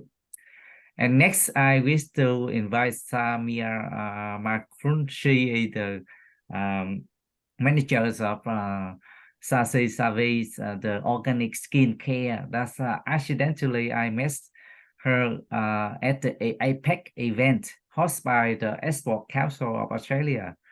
Arnold Jorge invited me to be there, and we visit organic skin care, and she will inspire me, and next year Samir will host the Vietnamese delegation to visit and her place, and thanks to the connection from Export Council of Australia to make this the connection happen before the project. Samir, can you talk? Yeah, thank you, Dr. Kien. It's an honor to be part of Mekong Organics and the great project that you have. It's quite inspiring. I have been in business now for the last 20 years, and we manufacture all the vegan organic skincare and aromatherapy products. Do we need to do translate, Dr. Kien, or? Yes. Xin chào các bạn, tôi là Samir. Hiện tại tôi đang làm việc trong mảng mỹ phẩm hữu cơ. Thì tôi có kinh nghiệm trong 20 năm sản xuất ra những cái sản phẩm hữu cơ và thuần chay. We've been dealing now, we currently export to 43 countries. We manufacture our own skincare brand, that's all vegan organic, and we manufacture for companies around the world. And we have won 43 business awards since inception. Hiện tại thì chúng tôi xuất khẩu đến 43 quốc gia. Thì chúng tôi vừa sản xuất và đồng thời chúng tôi cũng gia công cho rất nhiều doanh nghiệp khắp nơi trên thế giới. The Vietnam market has been a very big player for us. It's a growing market. We constantly visit it every couple of months because we sell to the retail chain pharmacies over there and all the skincare players. Thus, we're going again next week. And over the years of exporting to the Vietnam market, we've seen a huge demand in organic skincare growing bigger and bigger. Thì chúng tôi cũng nhận thấy Việt Nam là một thị trường tiềm năng trong những cái sản phẩm mỹ phẩm hữu cơ. Thì chúng tôi cũng nghiên cứu về những cái kênh bán lẻ, những nhà thuốc để chúng ta có thể tìm hiểu về cái cách mà để xuất khẩu sản phẩm qua đây. So we're very honoured and humbled to be exporting to the Vietnam market and also building up very long-term business relationships with a lot of the Vietnamese companies in Vietnam. Chúng tôi cũng mong muốn là tìm những cái mối quan hệ hợp tác lâu dài với các doanh nghiệp của Việt Nam. And we look forward to welcoming you to our manufacturing premises in Sydney next year. Tôi rất là hạnh phúc là khi có thể giới thiệu cho các bạn đến thăm cái xưởng sản xuất của chúng tôi vào năm sau. Thank you. Cảm ơn. Thank you, Samir. That's a very short but very informative. That's appreciate that your company exports to over 40 countries. I heard your story about someone give you a tour to look for markets, export markets. That's a good story to share. Yeah. And very happy that you agreed to host our Vietnamese business delegation next year. Thank you. It's our pleasure. Yeah. We should bring you to Vietnam very soon. Thank you. Thank you. And I wish to invite Mr. George Aramayo. He also had a good long-term connection with Mekong Organic from the first phase of the project from Arrow Foods in Sydney. Hello, George. Are you there? Yes, Dr. Kien, can you are you able to see me here or? Yeah, sure. Okay, all right, we're good to go. Okay, well, thank you, Dr. Kien, for the opportunity to participate in this forum. Unlike the other companies, I guess we're a food business looking at opportunities of importing products from Vietnam. Arrow Foods were established back in 12 years ago now, and we're a family business operating in the ingredient space. We're supplying retailers as well as food manufacturers, and we've created a good reputation in the industry as being a reliable supplier of quality ingredients at competitive prices, which is what the market is looking for. Xin chào các bạn, tôi là George Aramayo đến từ Arrow Foods. Thì doanh nghiệp của chúng tôi là doanh nghiệp gia đình, thành lập được 12 năm. thì chúng tôi là chuyên về cung cấp thực phẩm nguyên liệu dành cho sức khỏe và bền vững. Thì trong một thập kỷ vừa qua thì chúng tôi cũng đã trở thành một trong những nhà nhập khẩu và nhà phân phối uy tín nhất về sản phẩm chất lượng tại Úc. Like some of the other companies, we participated in the first stage of the project back in May last year. And we're very excited to be involved in the second phase of the project. Chúng tôi cũng đã tham gia vào dự án vào tháng 5 năm rồi, và chúng tôi cũng rất là mong đợi khi tham gia vào vòng tiếp theo.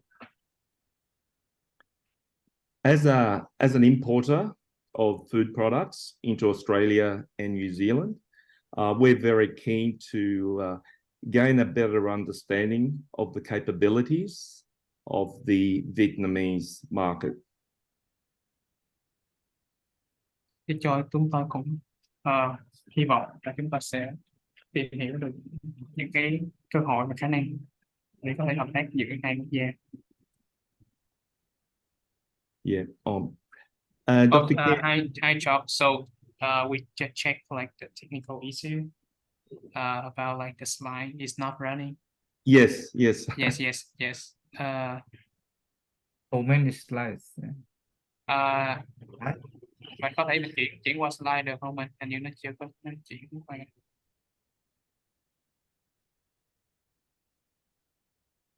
Cái slide Thái chưa đâu chuyển rồi. qua. Khang ơi, em show lên đi Khang. Cái đây em show lên cái. Stop lên. Yep. Okay, I think. Bên của Thái như cái máy nó chạy chậm sao?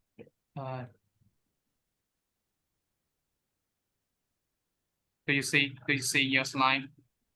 Yes, that's the first slide. If you could put it on the second slide, please. Okay. Yes, this one. This is one, right? This one. Okay. Yep. Okay, thank you. So as part of this project, we're interested in looking at new products and market innovation for import opportunities into Australia. Và hiện tại chúng tôi đang tìm kiếm những sản phẩm mới và nó phải đổi mới sáng tạo. The next slide, please. As Arrow Foods, our history shows that we have developed strong strategic alliances with farming communities and manufacturers in South America. Thì trong thời gian vừa qua chúng tôi cũng đã phát triển được những cái quan hệ chiến lược với những cái cộng đồng nông nghiệp và cũng như những nhà sản xuất ở Nam Mỹ. Countries like Bolivia, Peru, Argentina, Paraguay, and Chile. Những quốc gia bao gồm Bolivia, Peru, Argentina, Paraguay và Chile. We have seen firsthand the positive impact of commercializing healthy foods, that is products that we import, and the welfare and prosperity this has on farming communities in those countries. Thì ở những quốc gia trên thì chúng tôi cũng thấy được những cái tác động mà nó tích cực khi mà chúng tôi nhập khẩu những cái sản phẩm đó, thì chúng tôi nhận thấy là nó có tác động tích cực đến chẳng hạn như là phúc lợi và cũng như là cái sự thịnh vượng dành cho cộng đồng địa phương. And hoping with the success of this project that we are able to foster similar relationships with the farming communities in Vietnam. Thì với những cái thành công như vậy thì chúng tôi có hy vọng là sẽ đạt được khi chúng tôi làm việc với những đối tác ở Việt Nam cũng như là những cộng đồng nông nghiệp tại Việt Nam. In the early years with some products like quinoa in Bolivia, we were involved in projects involving multinational companies that would provide some aid and assistance to farming communities. Chẳng hạn với những một cái dự án mà chúng tôi đang làm về cái hạt quinoa tại Bolivia thì có sự tham gia của rất nhiều quốc gia. Chúng tôi ở đây chúng tôi cũng cung cấp những cái hỗ trợ cũng như là giúp đỡ cho cộng đồng địa phương tại đây. Which is extremely rewarding, not only on a commercial angle, but also to see the positive impact it has on the people involved. Và từ đó chúng tôi cũng thấy là không chỉ mang lại lợi ích cho chúng tôi mà cũng mang lại lợi ích cho những người địa phương. Next slide, please. In our business, organic products account for over 50% of our national sales. Hiện tại về cái doanh thu của chúng tôi là các sản phẩm hữu cơ chiếm 50% cho thị trường nội địa. And in the organic category, we're seeing annual growth of around 15% year on year of organic products. Về sản phẩm hữu cơ chúng tôi nhận thấy là cái mức độ tăng trưởng mỗi năm là 15%. Our business is currently expanding from not only Australia, but also setting up a facility and commercial entity in New Zealand. Và không chỉ là phát triển trong nước, chúng tôi đang mở rộng thị trường tại New Zealand. Our business specializes in wholesale and bulk food service markets, which is the traditional business model for Arrow Foods. Thì hiện tại thì chúng tôi đang tập trung vào việc là bán sỉ.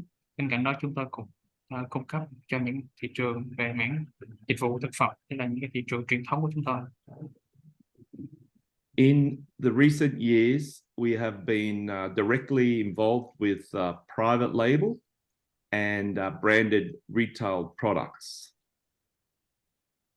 Thì bên cạnh đó thì hiện tại chúng tôi đang thêm vào những cái sản phẩm mà có nhãn hàng riêng, cũng như là những sản phẩm dùng để bán lẻ nhưng có thương hiệu. This allows us opportunities to introduce some of your products into retailers, which generally is high volume business. Thì đây cũng là cái cơ hội mà để chúng ta có thể giới thiệu sản phẩm của mình vào các kênh bán lẻ, cái nơi mà cái lượng sản phẩm tiêu thụ rất là lớn. We also participate in cross trade. We have exported, for example, chia seeds into Vietnam, many containers over the past years. Also products like quinoa into Thailand and different parts of Southeast Asia. Thì chúng tôi cũng đang quan tâm tới những cái khả năng thương mại chéo. Thì trong thời gian qua thì chúng tôi cũng đã xuất rất nhiều cái lô hàng đến Việt Nam. Thì đối với cái lô hàng quinoa thì chúng tôi cũng xuất rất nhiều đến Thái Lan. Next slide, please. Yes, so we're very much looking forward to doing more trade with Vietnam. Và tất nhiên là chúng tôi sẽ mong muốn sẽ có nhiều hơn cái giao dịch với Việt Nam. The ability to meet more Vietnamese companies as well as farming communities is something that we're very much looking forward to.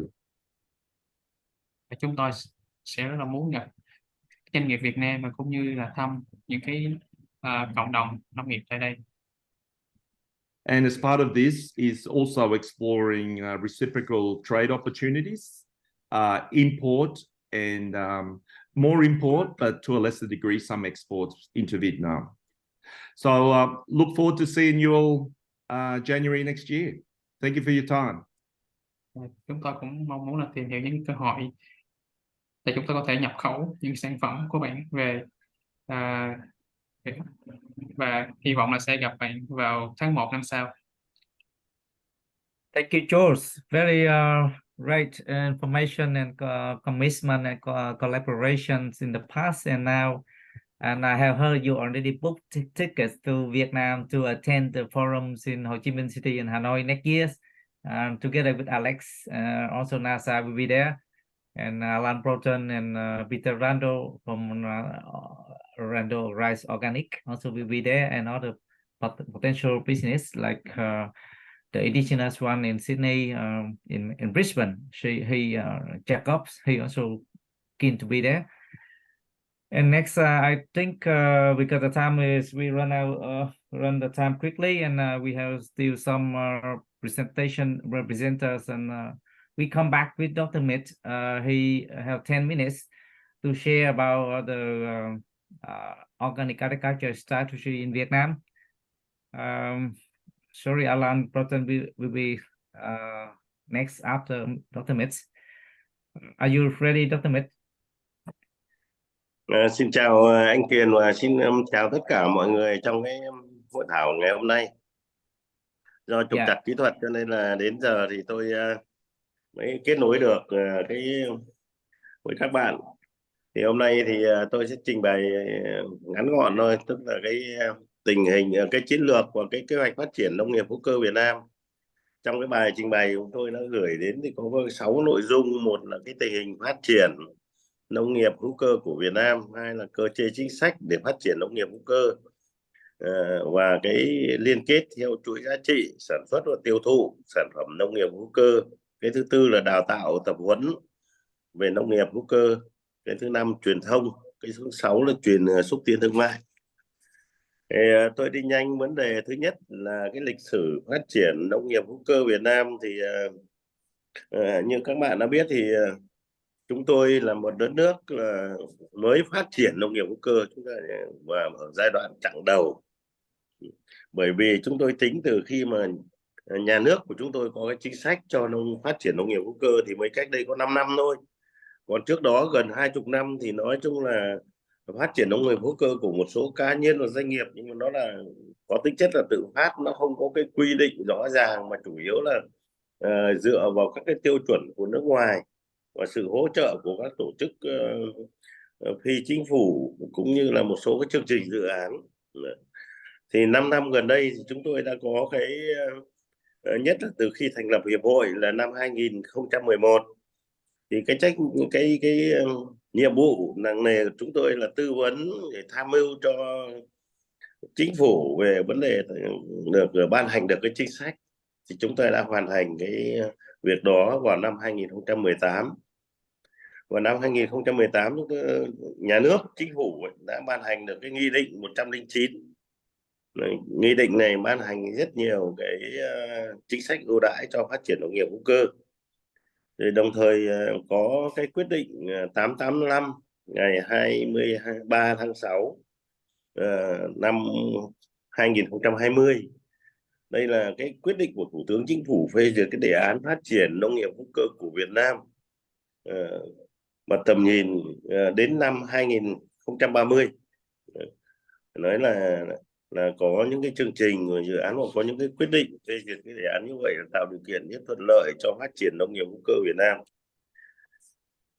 Thì trong cái quyết định, tôi cũng nói luôn là trong cái quyết định 885 của Thủ tướng thì cũng nêu được một cái mục tiêu tổng quan cho nền nông nghiệp hữu cơ Việt Nam là phấn đấu đến năm 2030 ấy thì những địa phương và các cái doanh nghiệp sản xuất nông nghiệp hữu cơ thì được chứng nhận với các cái tiêu chuẩn trong nước cũng như là quốc tế, khu vực, và phấn đấu là đưa Việt Nam trở thành một cái quốc gia có trình độ sản xuất về nông nghiệp hữu cơ ngang bằng với các nước tiên tiến trên thế giới.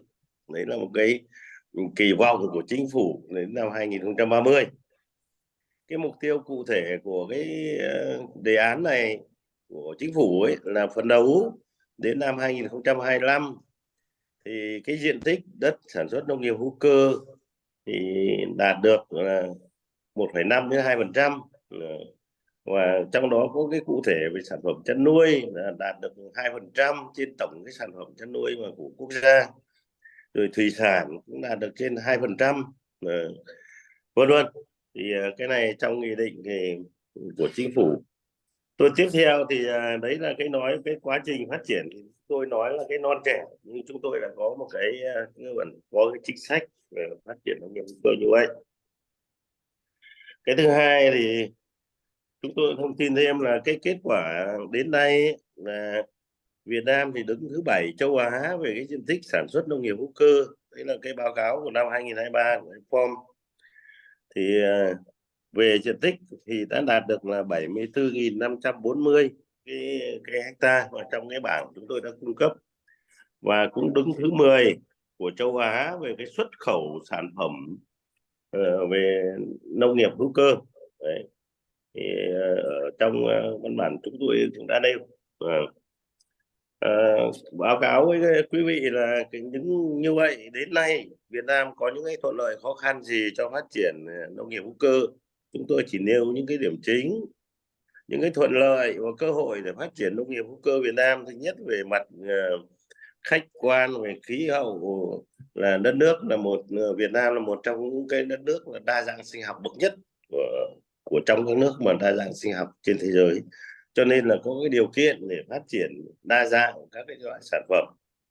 Cái thứ hai là chính sách thì Việt Nam đã ban hành gần như là nó đầy đủ cơ sở pháp lý để phát triển nông nghiệp hữu cơ. Đấy nữa là Việt Nam đã hội nhập sâu rộng với các quốc gia trên thế giới. Thì các bạn đã biết, ví dụ tham WTO, FTA, CPTPP, vâng. Rồi thị trường tiêu thụ sản phẩm ở Việt Nam và thế giới thì vẫn còn rất là rộng mở, thì như các bạn cũng đã vừa trình bày, nhất là ở Việt Nam hiện nay cái nhu cầu sản phẩm hữu cơ tăng cao nhưng mà không đáp ứng được.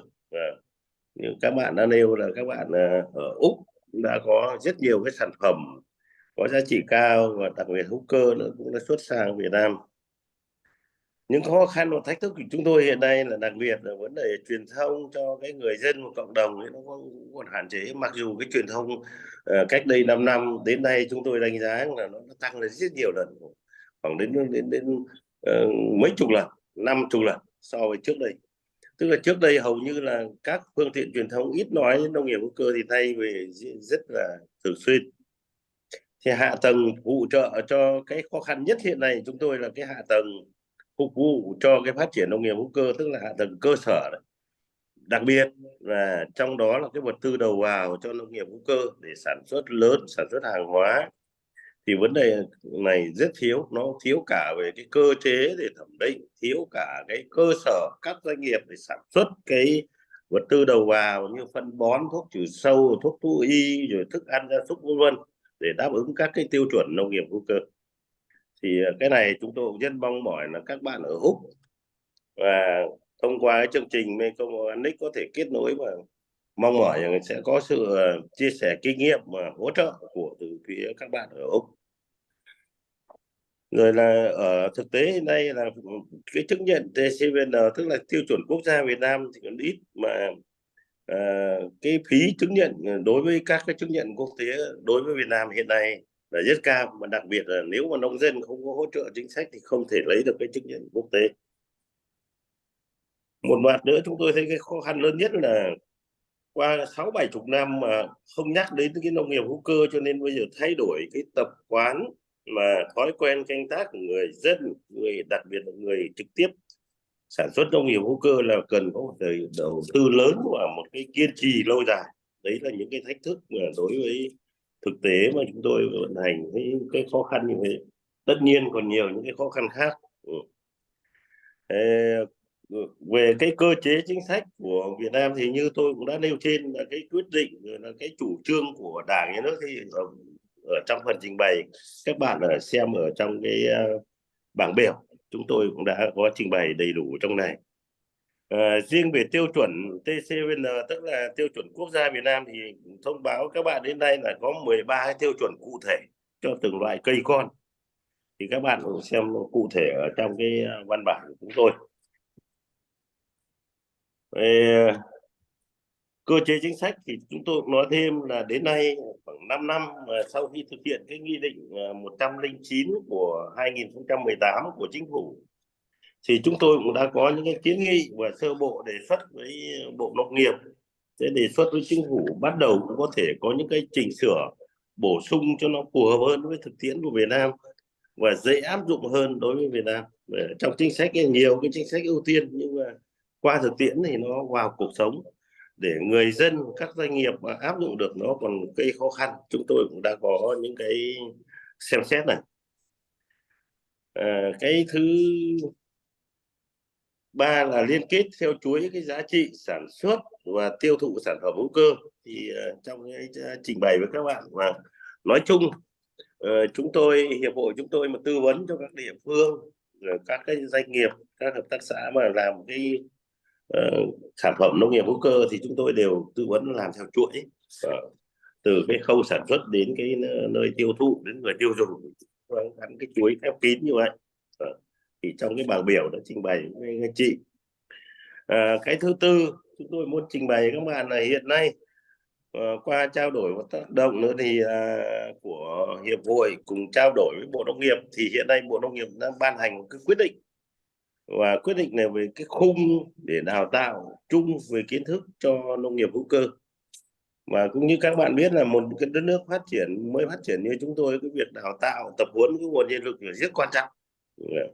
Thế cho nên cần phải có khung pháp lý về đào tạo cho người quản lý. Thứ nhất là người quản lý, thứ hai là cho những người mà thực hành cái nông nghiệp hữu cơ trong cái chuỗi sản xuất nông nghiệp hữu cơ.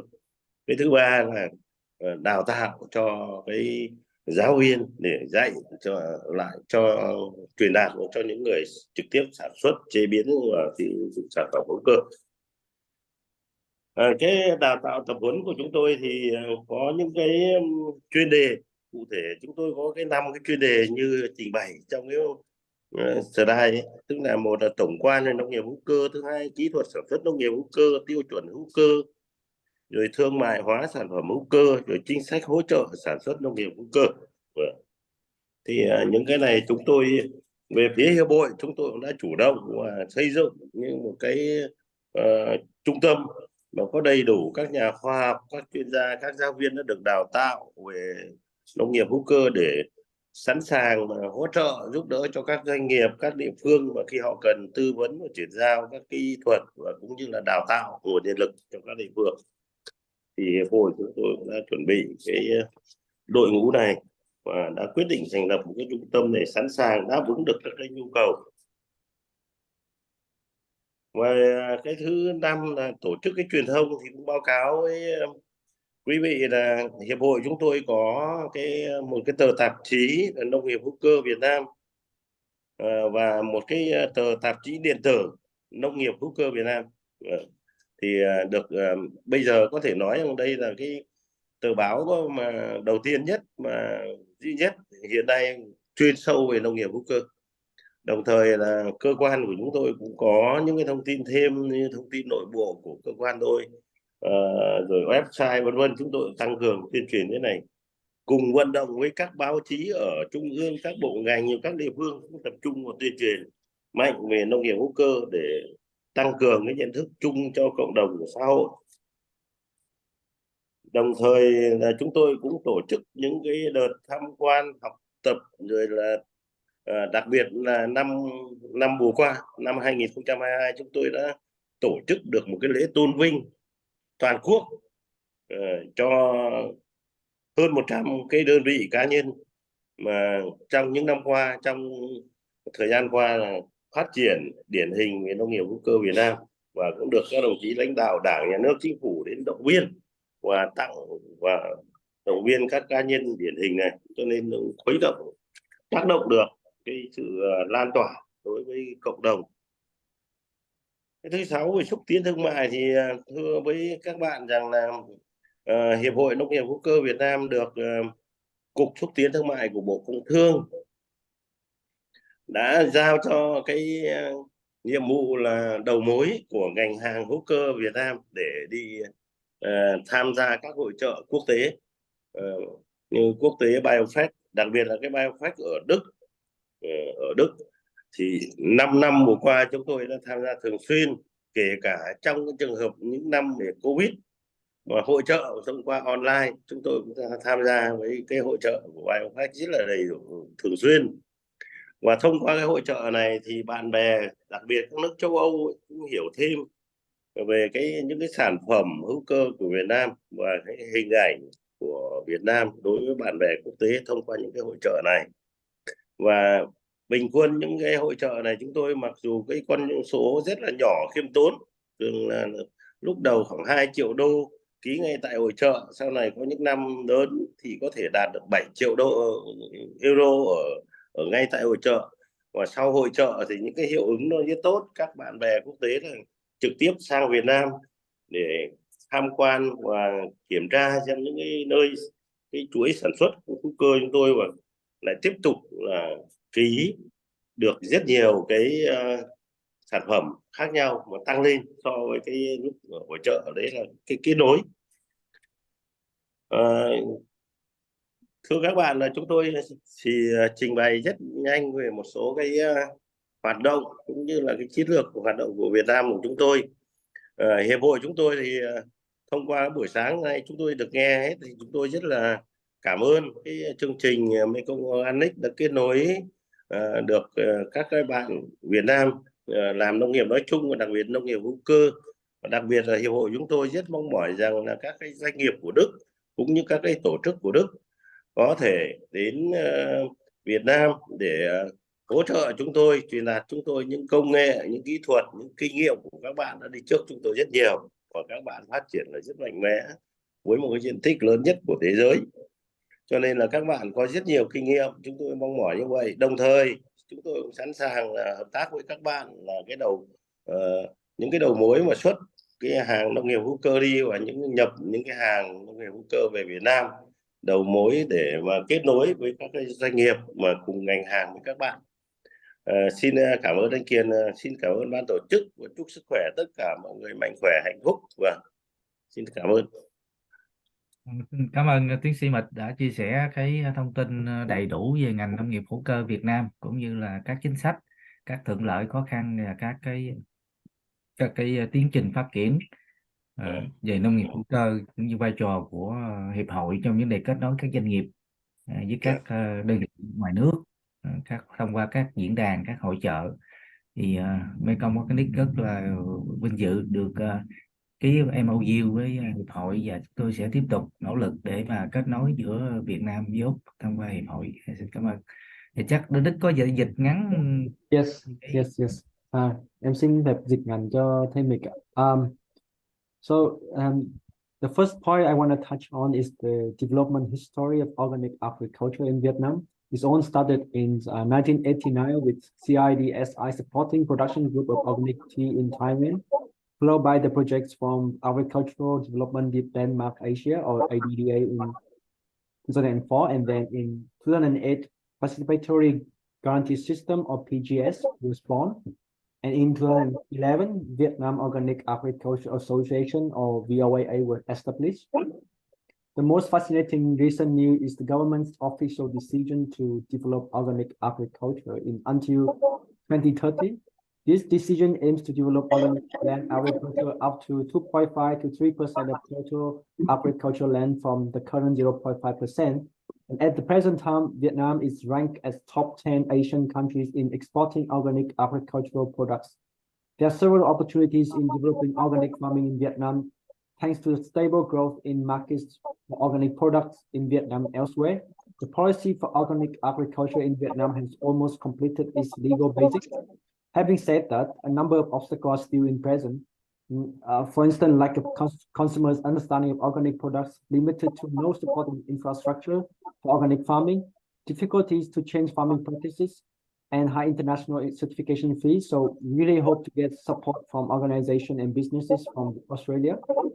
At Vietnam Organic Agriculture Association, VOAA, our activity include developing linkage of value chains in production and consumption of organic agricultural products, providing training, workshop, and communication about organic agriculture, as well as promoting trading activities.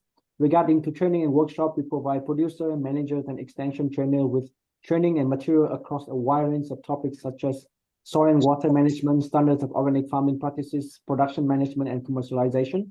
In terms of communication, we provide information about organic agriculture through newspapers, radio, social network, and through study tours. With regard to trade promotion of organic products, we organize and participate in domestic and international conferences, exhibitions, and fairs, such as BioFact in Germany. We have been presented in BioFact during the past 5 years. In 1 year, we got 2 million trading deals, and another year we can get $7 million trading deal in the fair. We also introduce and connect markets with quality organic products that meet the standards. So thank you, Mekong Organics, for connecting us, organic farming organizations and businesses in Vietnam and Australia. And we are welcome to collaboration and trading activities. Thank you. Thank you, Đức. And next, I wish to invite Mr. Alan Broughton. He's the principal organic educator for Mekong Organic and also the vice president of Organic Agriculture Association in Penn State, Victoria, Australia. Alan, are you there? Yes, I'm there, Kien. Yes. Yeah, your turn, please. Yeah. Okay. All right.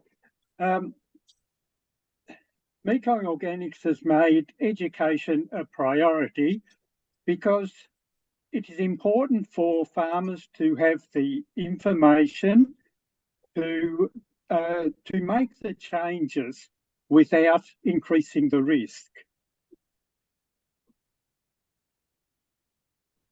Who translates? Go to the next slide and who translates? Yeah, because we are run out of time, and we let Alan talk all, and I will translate it fast. Okay. Okay? Yeah. Okay. Yeah. Yes. So without that information that people can use, then it's not very easy for farmers to convert. Changing to an organic system requires a lot more knowledge and understanding of agriculture and ecosystems. It takes quite a long time, and also we need time for the ecosystem to adapt in order to prevent pests and diseases from becoming a problem. Next slide. So in Mekong Organics, we have a mixed education strategy. We have run classroom teaching training sessions quite a few times, mainly in the Mekong Delta. We have had discussion groups. There are farm visits. Mekong Organics, especially through the long online program, facilitated networks connecting farmers together. And the online forums we've had in food forestry, macadamias, and various other different forums, that has been very successful too. Next slide. Now, there is a growing number of trainers that are capable of assisting with the training programs. And some of them are mentioned there, but there are others too. So it is important, I think, to have both a local and international experience to give a good perspective to potential organic farmers. Next slide. But the trainings would not work without a very good and talented Mekong Organics team that does the organisation, the training, and many other things too. And this includes staff from Bạc Liêu, Dong Thap, Sóc Trăng universities and colleges. It includes farmers and especially the Climate Change Institute staff of Anyang University. And we are all ably led by Dr. Kien in Canberra.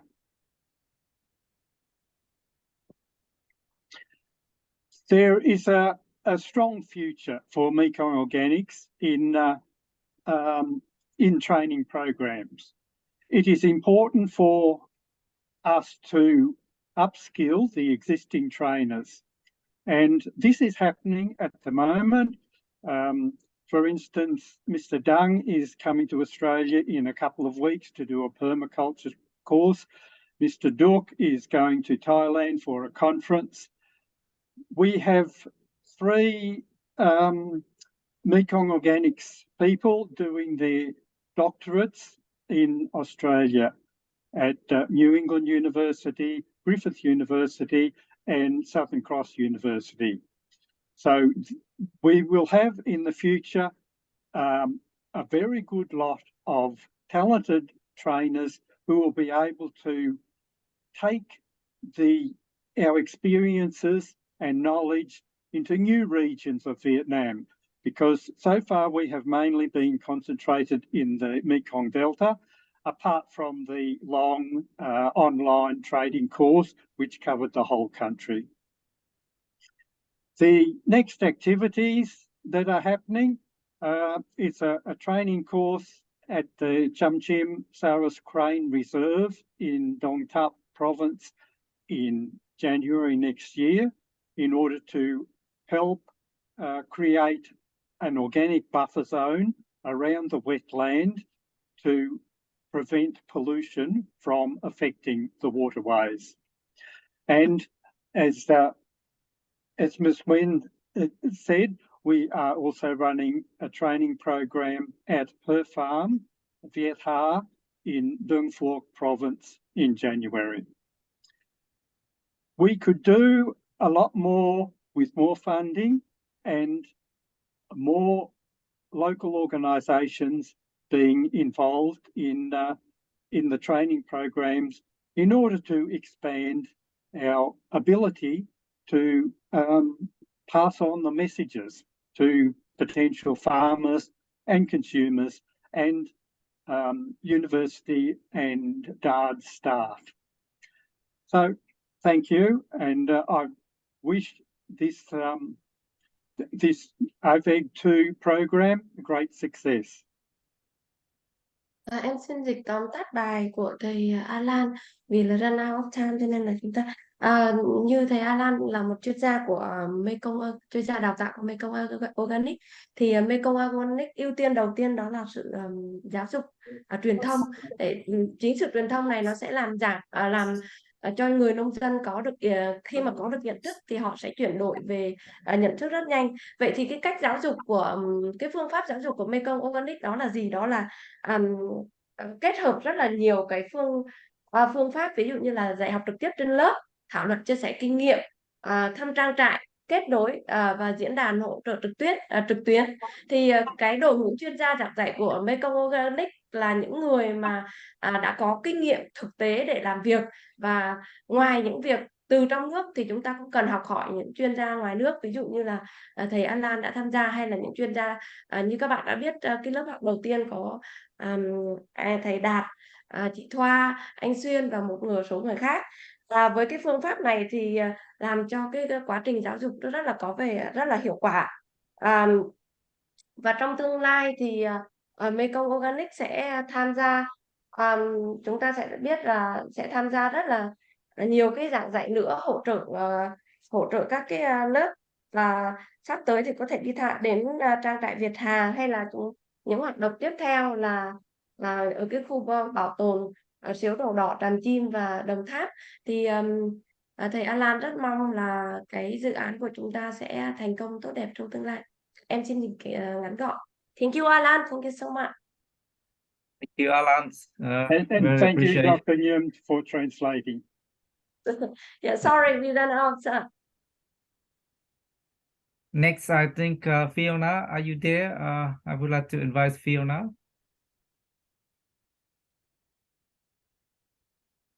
Are you there, Fiona? I think Fiona not here. I think next I wish to invite Dr. Ngô Thị Thu Trang, Vice Director of Center for Rural Development of Simon University Social Science and Humanity, Vietnam National University, Ho Chi Minh City, to share with us about their organization to involve in this project. Are you there, Dr. Trang? Yes, I'm here. Anh nghe được không? Yeah, yeah. Được. Yeah. Okay, yeah. Kính chào You tất speak cả. English? You Yes, speak English or with... I will speak some phrases in Vietnamese and then I will present in English. Xin chào tất cả các anh chị. Thì thật sự ra hôm nay thì Thu Trang rất là vui mừng là được bên Mekong Organic mời để giới thiệu về cái hợp tác giữa bên Trung tâm Phát triển Nông thôn Simon Đông của trường cùng với Mekong Organic. Thì Thu Trang đã có slide bằng tiếng Việt rồi nên giờ Thu Trang xin phép được nói bằng tiếng Anh để cho nó nhanh đó. Thì cũng một số cái ý cơ bản mà vừa qua đã đồng hành như thế nào và sắp tới đồng hành như thế nào thôi. Good morning, everybody. I would like to present to you la copyright within Mekong Organic and our Simon Đông Rural Development Center. I would like to thank you, Mekong Organic, for inviting to me to speak today. From the results of your presentations this morning show the potentials of agriculture products exports to Australia. And Simon Đông Rural Development Center belongs to the University of Social Science and Humanities, Ho Chi Minh City National University, and have many current activities with the province and the Ministries of Agriculture on agriculture development activity and program, and one commune, one products program, and rural tourism program, especially the organic agriculture program. We are very, very happy to be cooperate with member with Mekong Organic. During the cooperation process, we have many activities together in program, in project, and training, conference, seminar, and other activities. Other activity related to organic agriculture. For example, the training related to improving the added value of organic agriculture on food through agriculture tourism and rural development. Dr. Kien introduced present. And another Mekong Organic, Dr. Kien has present the roles of the organic agriculture for small micro farmer experience of the world and Vietnam in the periods of epidemic COVID-19. And there are about 800 participants and currently on YouTube to transfer lost photo now in present this the presentation of Mr. Kien. In the next time, in January, there are the copyright to train 30 export pretty small and medium size and enterprise in the south of Vietnam on processing, trade, and export of organic agriculture and food products in phase 2 of the AVEG process. And we hope that with the future cooperations activity, we will improve the results of cooperation between Simon Rural Development Center and Mekong Organics in the particular, and between Vietnam and Australia in general. Thank you for your attention, and thank you for advising the Mekong Organic and Dr. Kien. Thank you, Dr. Trang. We thank you so much for your engagement in seeing COVID, and we host training for students and staff at your university, and also your university involved in the first phase of project and now the second phase. And we are looking forward to meet you in Vietnam early next year to co-host the export ready training and forums, and also field visits from the 15th to 18th of January, and also we'll see you in Australia also. Thank you. And next, I wish to invite Miss Từ Thị Tiết Nhung. She will speak on behalf of Miss Đặng Thị Thu Hương about the roles of VOA in collaborating with Mekong Organic to host the export ready training and forums and field visits in Hanoi next year.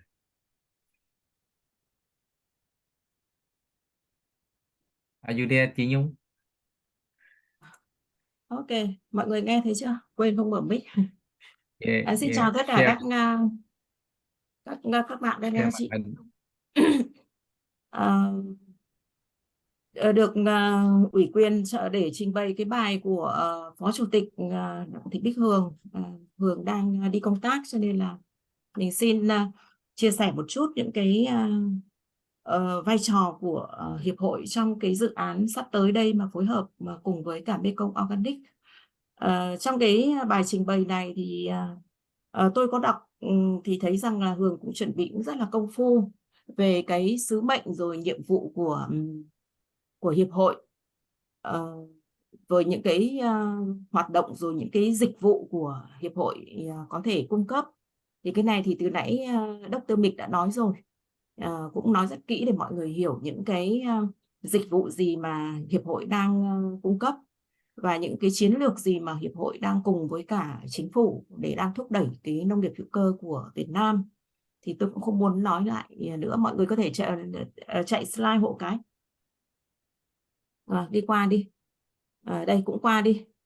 Thế thì cái hiện nay cũng nói một chút là cái hiệp hội cũng đang từ những cái lúc mà thăng trầm, từ cái lúc mà mới thành lập ở cái năm đầu 2011, lúc đấy là nông nghiệp hữu cơ nó chưa được như bây giờ, thì hiệp hội đã xác định là phải làm thế nào để vận động chính sách, để ra đời cái chính sách thì mới thúc đẩy được cái nông nghiệp hữu cơ của nước nhà.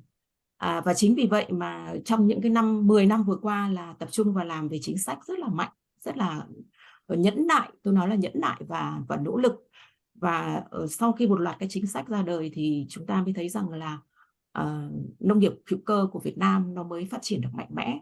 Thì hiện nay thì hiệp hội có những cái con số mà Hường tổng hợp ở đây, đó là hầu hết chúng ta thấy rằng là hầu hết là hiệp hội hỗ trợ cho nông dân nhỏ và tập trung vào cái mạng lưới BGS, là cái hệ thống mà có tổ chức rất là rất là nghiêm ngặt và có những cái quy định rất rõ ràng. Tại vì không thể tổ chức cho một cá nhân nông dân được, mà nó phải cần kết hợp với cái mạng lưới, liên kết với nhau một cách có tổ chức, và bất cứ cái tổ chức nào có muốn hỗ trợ thì cũng phải đều qua một cái mạng lưới nào đó, giống như Mekong Organic đây thôi. Và hội viên cá nhân thì cũng chỉ có chưa đến 300.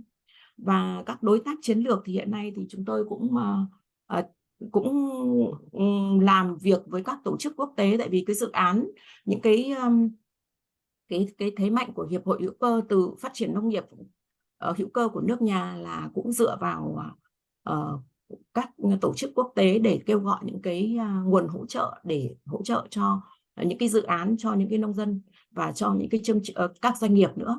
Thế cho nên là các đối tác chiến lược quốc tế là cũng rất là quan trọng, và Mekong Organic thì cũng là một cái đối tác trong tương lai, và hy vọng là chúng ta sẽ có cái hợp tác bền vững. Mọi người next slide đi cái.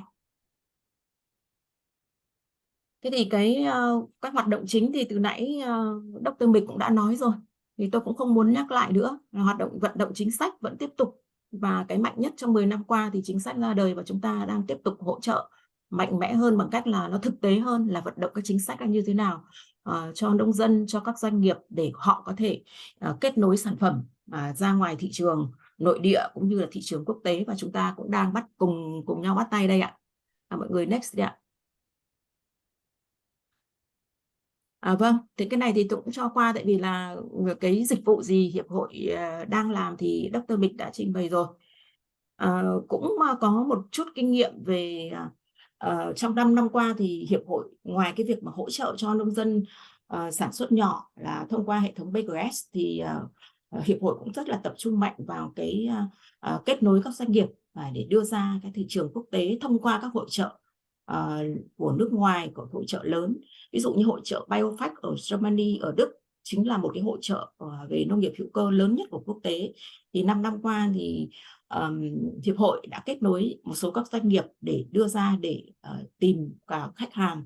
Thì đây là những cái kinh nghiệm mà hiệp hội đang làm song hành với những cái kết nối nông dân, những cái doanh nghiệp nhỏ hoặc là những cái trang trại nhỏ trong nội địa cung cấp sản phẩm vào thị trường nội địa và địa phương, thì hướng tới những cái thị trường nó xa hơn thông qua cái việc kết nối ra ngoài các hội chợ.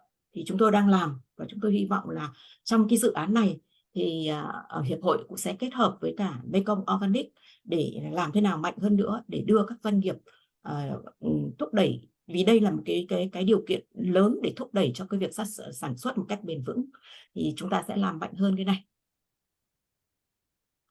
Xin chuyển đi ạ.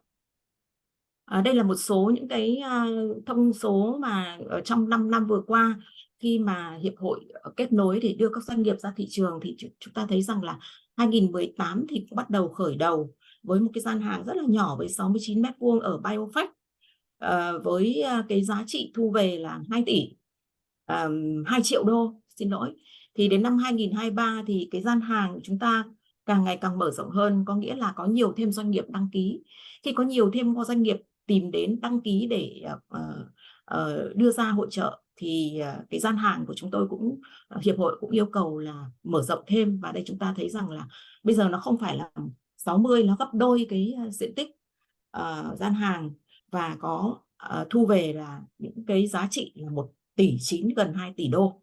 Thì đấy là một cái mà chúng ta thấy rằng là một cái kết quả rất là khả quan, rất là hiệu quả trong cái việc mà kết nối đưa ra các thị trường quốc tế. Và hy vọng trong thời gian tới thông qua cái dự án này cùng với Mekong Organic, cùng với các doanh nghiệp, chúng ta sẽ làm được cái gì đấy nó lớn mạnh hơn. Tiếp theo ạ. Đây là cái dự án mà thực ra thì hiệp hội cũng đã kết hợp với cả Mekong Organic trong cái dự án đầu, chủ yếu là cung cấp những cái kiến thức, những cái bài giảng. Tại vì dự án đầu của Mekong Organic là chủ yếu là đào tạo, thì cũng đã tham gia và bây giờ thì trong cái dự án tới đây thì rất là cảm ơn Dr. Cường cũng rất là mạnh dạn để có thể đưa kết hợp cùng với cả hiệp hội làm sâu hơn cái việc mà làm trade promotion. Thì cái này thì hiện nay chính ra hiệp hội cũng đang làm mà cùng với cả một cái hoạt động với Netherlands, là một cái tổ chức nông dân hữu cơ của Đức, và chúng tôi cũng đang có những cái chiến lược cùng với cả Netherlands để đào tạo những cái nguồn giảng viên ở trong đây. Thì có một số các giảng viên đã được đào tạo từ những cái học viên của các lớp Mekong Organic mà Dr. Kien đã kết nối. Thì đây là những cái nguồn nhân lực rất là quý hiếm và chúng ta phải trân trọng và giữ gìn để cho cái việc mà phát triển nông nghiệp hữu cơ ở sau này. Thì đây là một cái hợp tác mà chúng tôi hy vọng là giữa hiệp hội và Mekong Organic sẽ không chỉ trong cái dự án này mà các dự án tiếp theo nữa để làm thêm tăng lượng cái lợi ích cho các doanh nghiệp và cho nông dân nữa. Next ạ. Thì trong cái dự án này thì chúng tôi cũng đã họp với Mekong Organic và cũng có hình dung được những cái hoạt động mà cũng fix rồi đấy, là hoạt động sắp tới mà hiệp hội sẽ phải phối hợp thực hiện với Mekong Organic. Đó là sẽ tổ chức những cái khóa đào tạo về cái gọi là cho các doanh nghiệp để chuẩn bị sẵn sàng xuất khẩu thì họ cần những trang bị những kiến thức gì khi mà họ đưa sản phẩm ra, những cái thủ tục ra làm sao. Thì cái này cụ thể như thế nào thì hiệp hội sẽ khi đến cái kỳ hoạt động thì sẽ phối hợp cùng cái Mekong Organic để tổ chức cái khóa đào tạo này ở ngoài Hà Nội, ở khu vực Hà Nội. Và khu vực trong Nam thì có lẽ là ở phía trong Nam thì Dr. Kien cũng đã tìm được một cái đối tác để thực hiện cái hoạt động này. Và sẽ có một cái tổ chức một cái diễn đàn.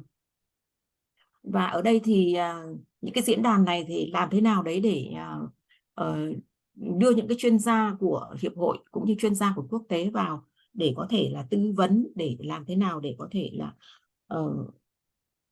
kết nối cùng với cả Mekong Organic để đưa sản phẩm ra ngoài thị trường.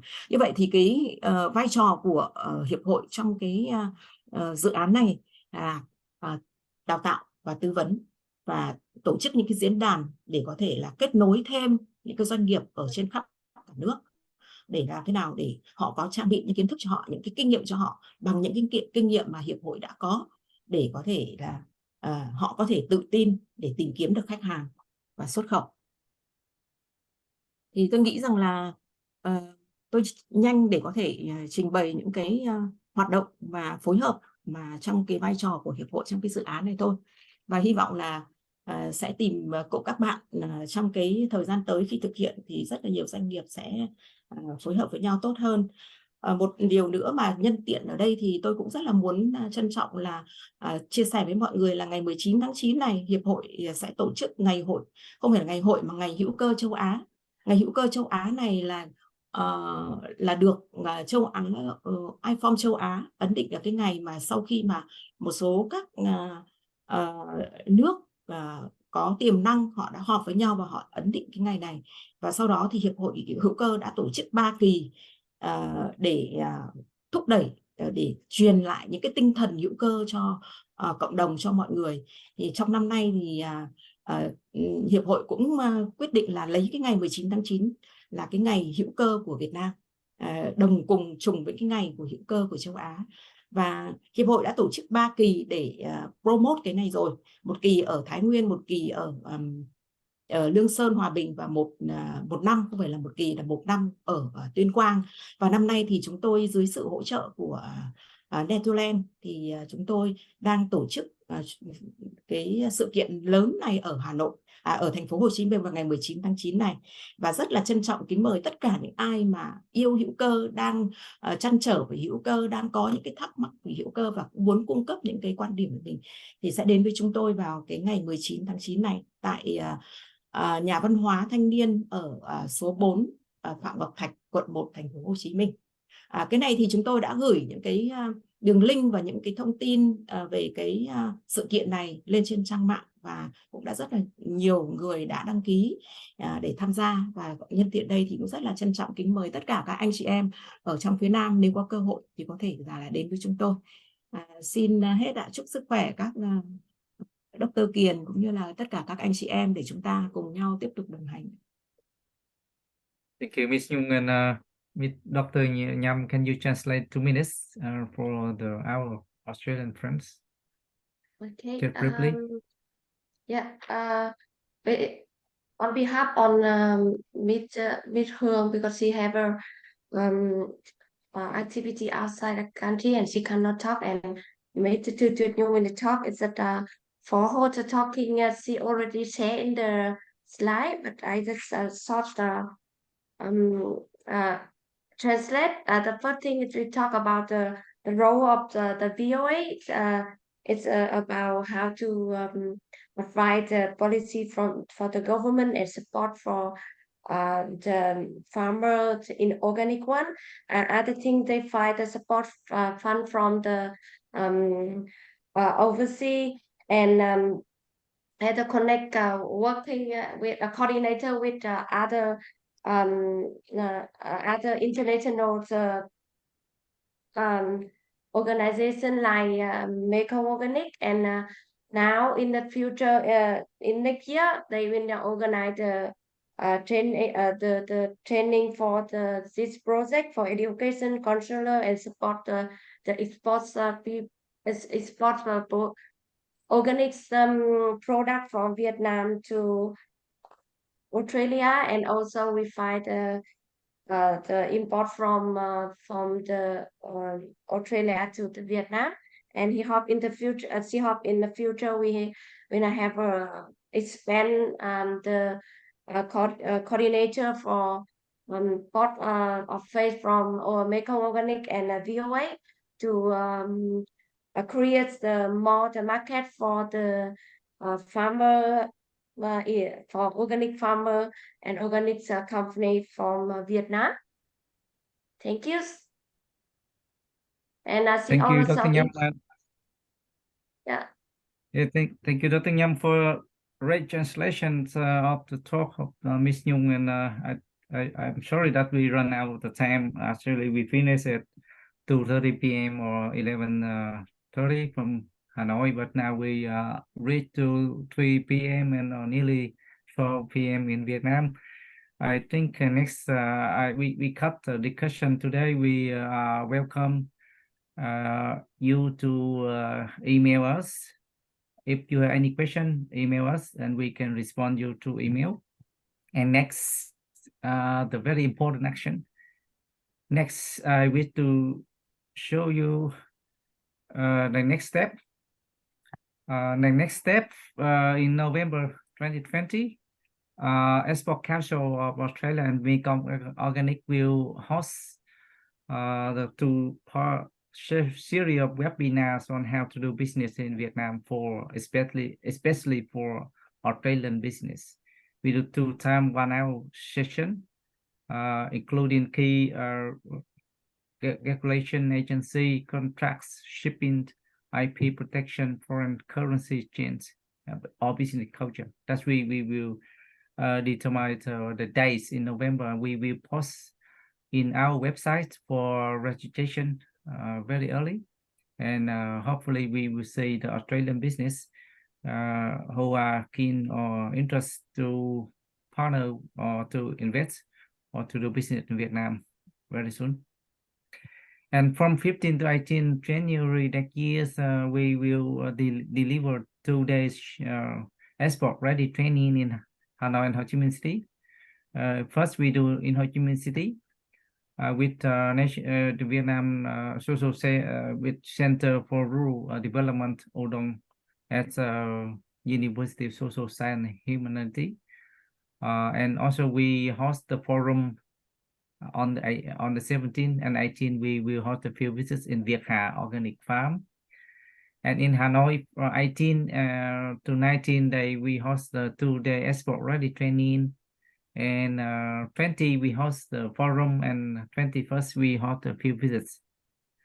And we have VOAI BGS partner with us to host the event in Hanoi.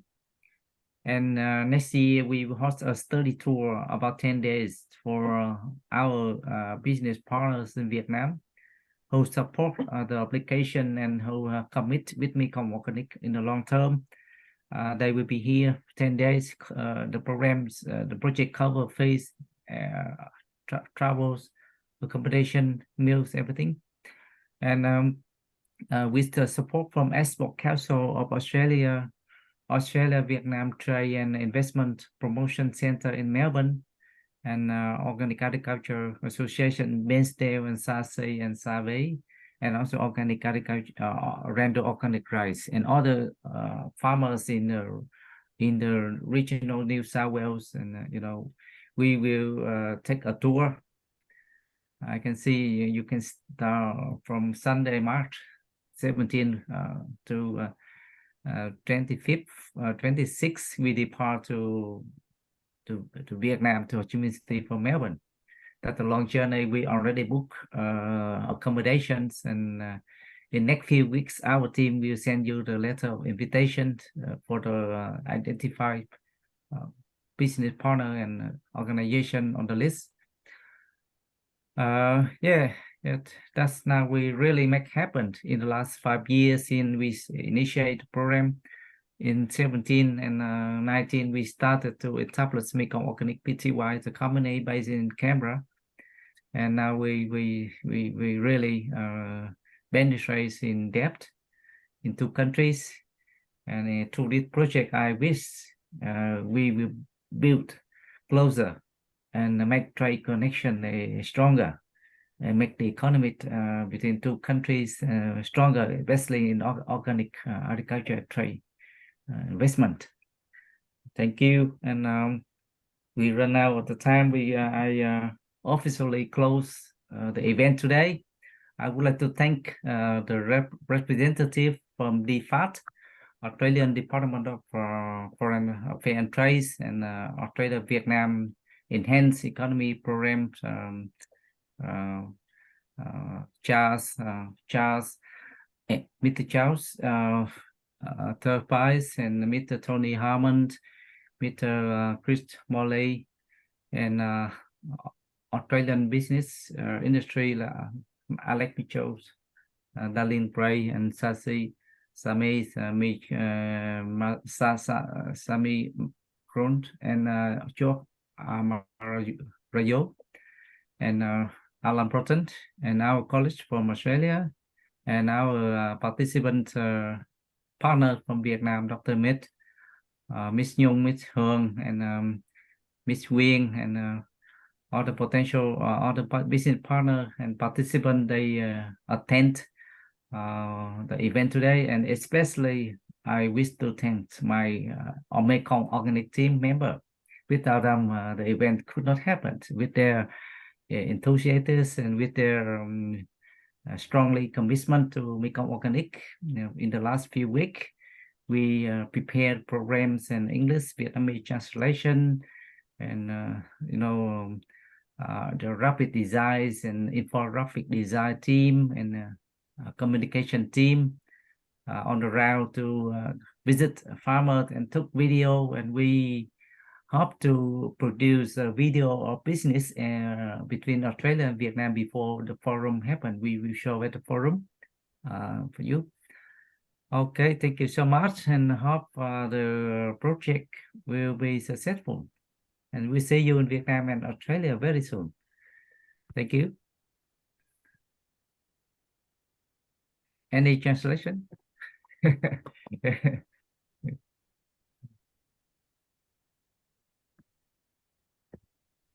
Chắc mọi người cũng hiểu hết rồi đấy. Yeah, okay. Chắc cảm ơn. Rồi xin gặp lại các bạn ở Việt Nam vào tháng 1 và gặp lại Úc vào tháng 3. Cảm ơn thầy Kiền, cảm ơn các thầy Cảm cô. ơn. Xin gặp lại. Hồi nãy bên có gửi link, mọi người nếu mà còn được một phút thì điền form giúp tụi em cái để tụi em có thêm data. Điền rồi đấy ạ. Vâng, gửi Mọi rồi người ạ. hình như em Vâng. thấy là đang Okay, Tony. Vâng. Thank you. Bye, Kien. Congratulations on a successful event. Many Thank thanks. you. That's Many thanks. see you in Hanoi soon. Hope to see you in Look Hanoi forward to next it. year. Yes. Yes. Okay. Chào các thầy And cô pleased to meet you in Hanoi. Yes.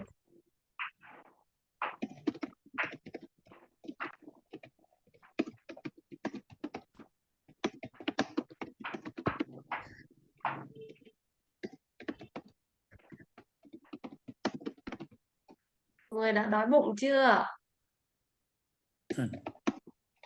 Đang đợi Mọi người Châm gửi tôm để ăn đây.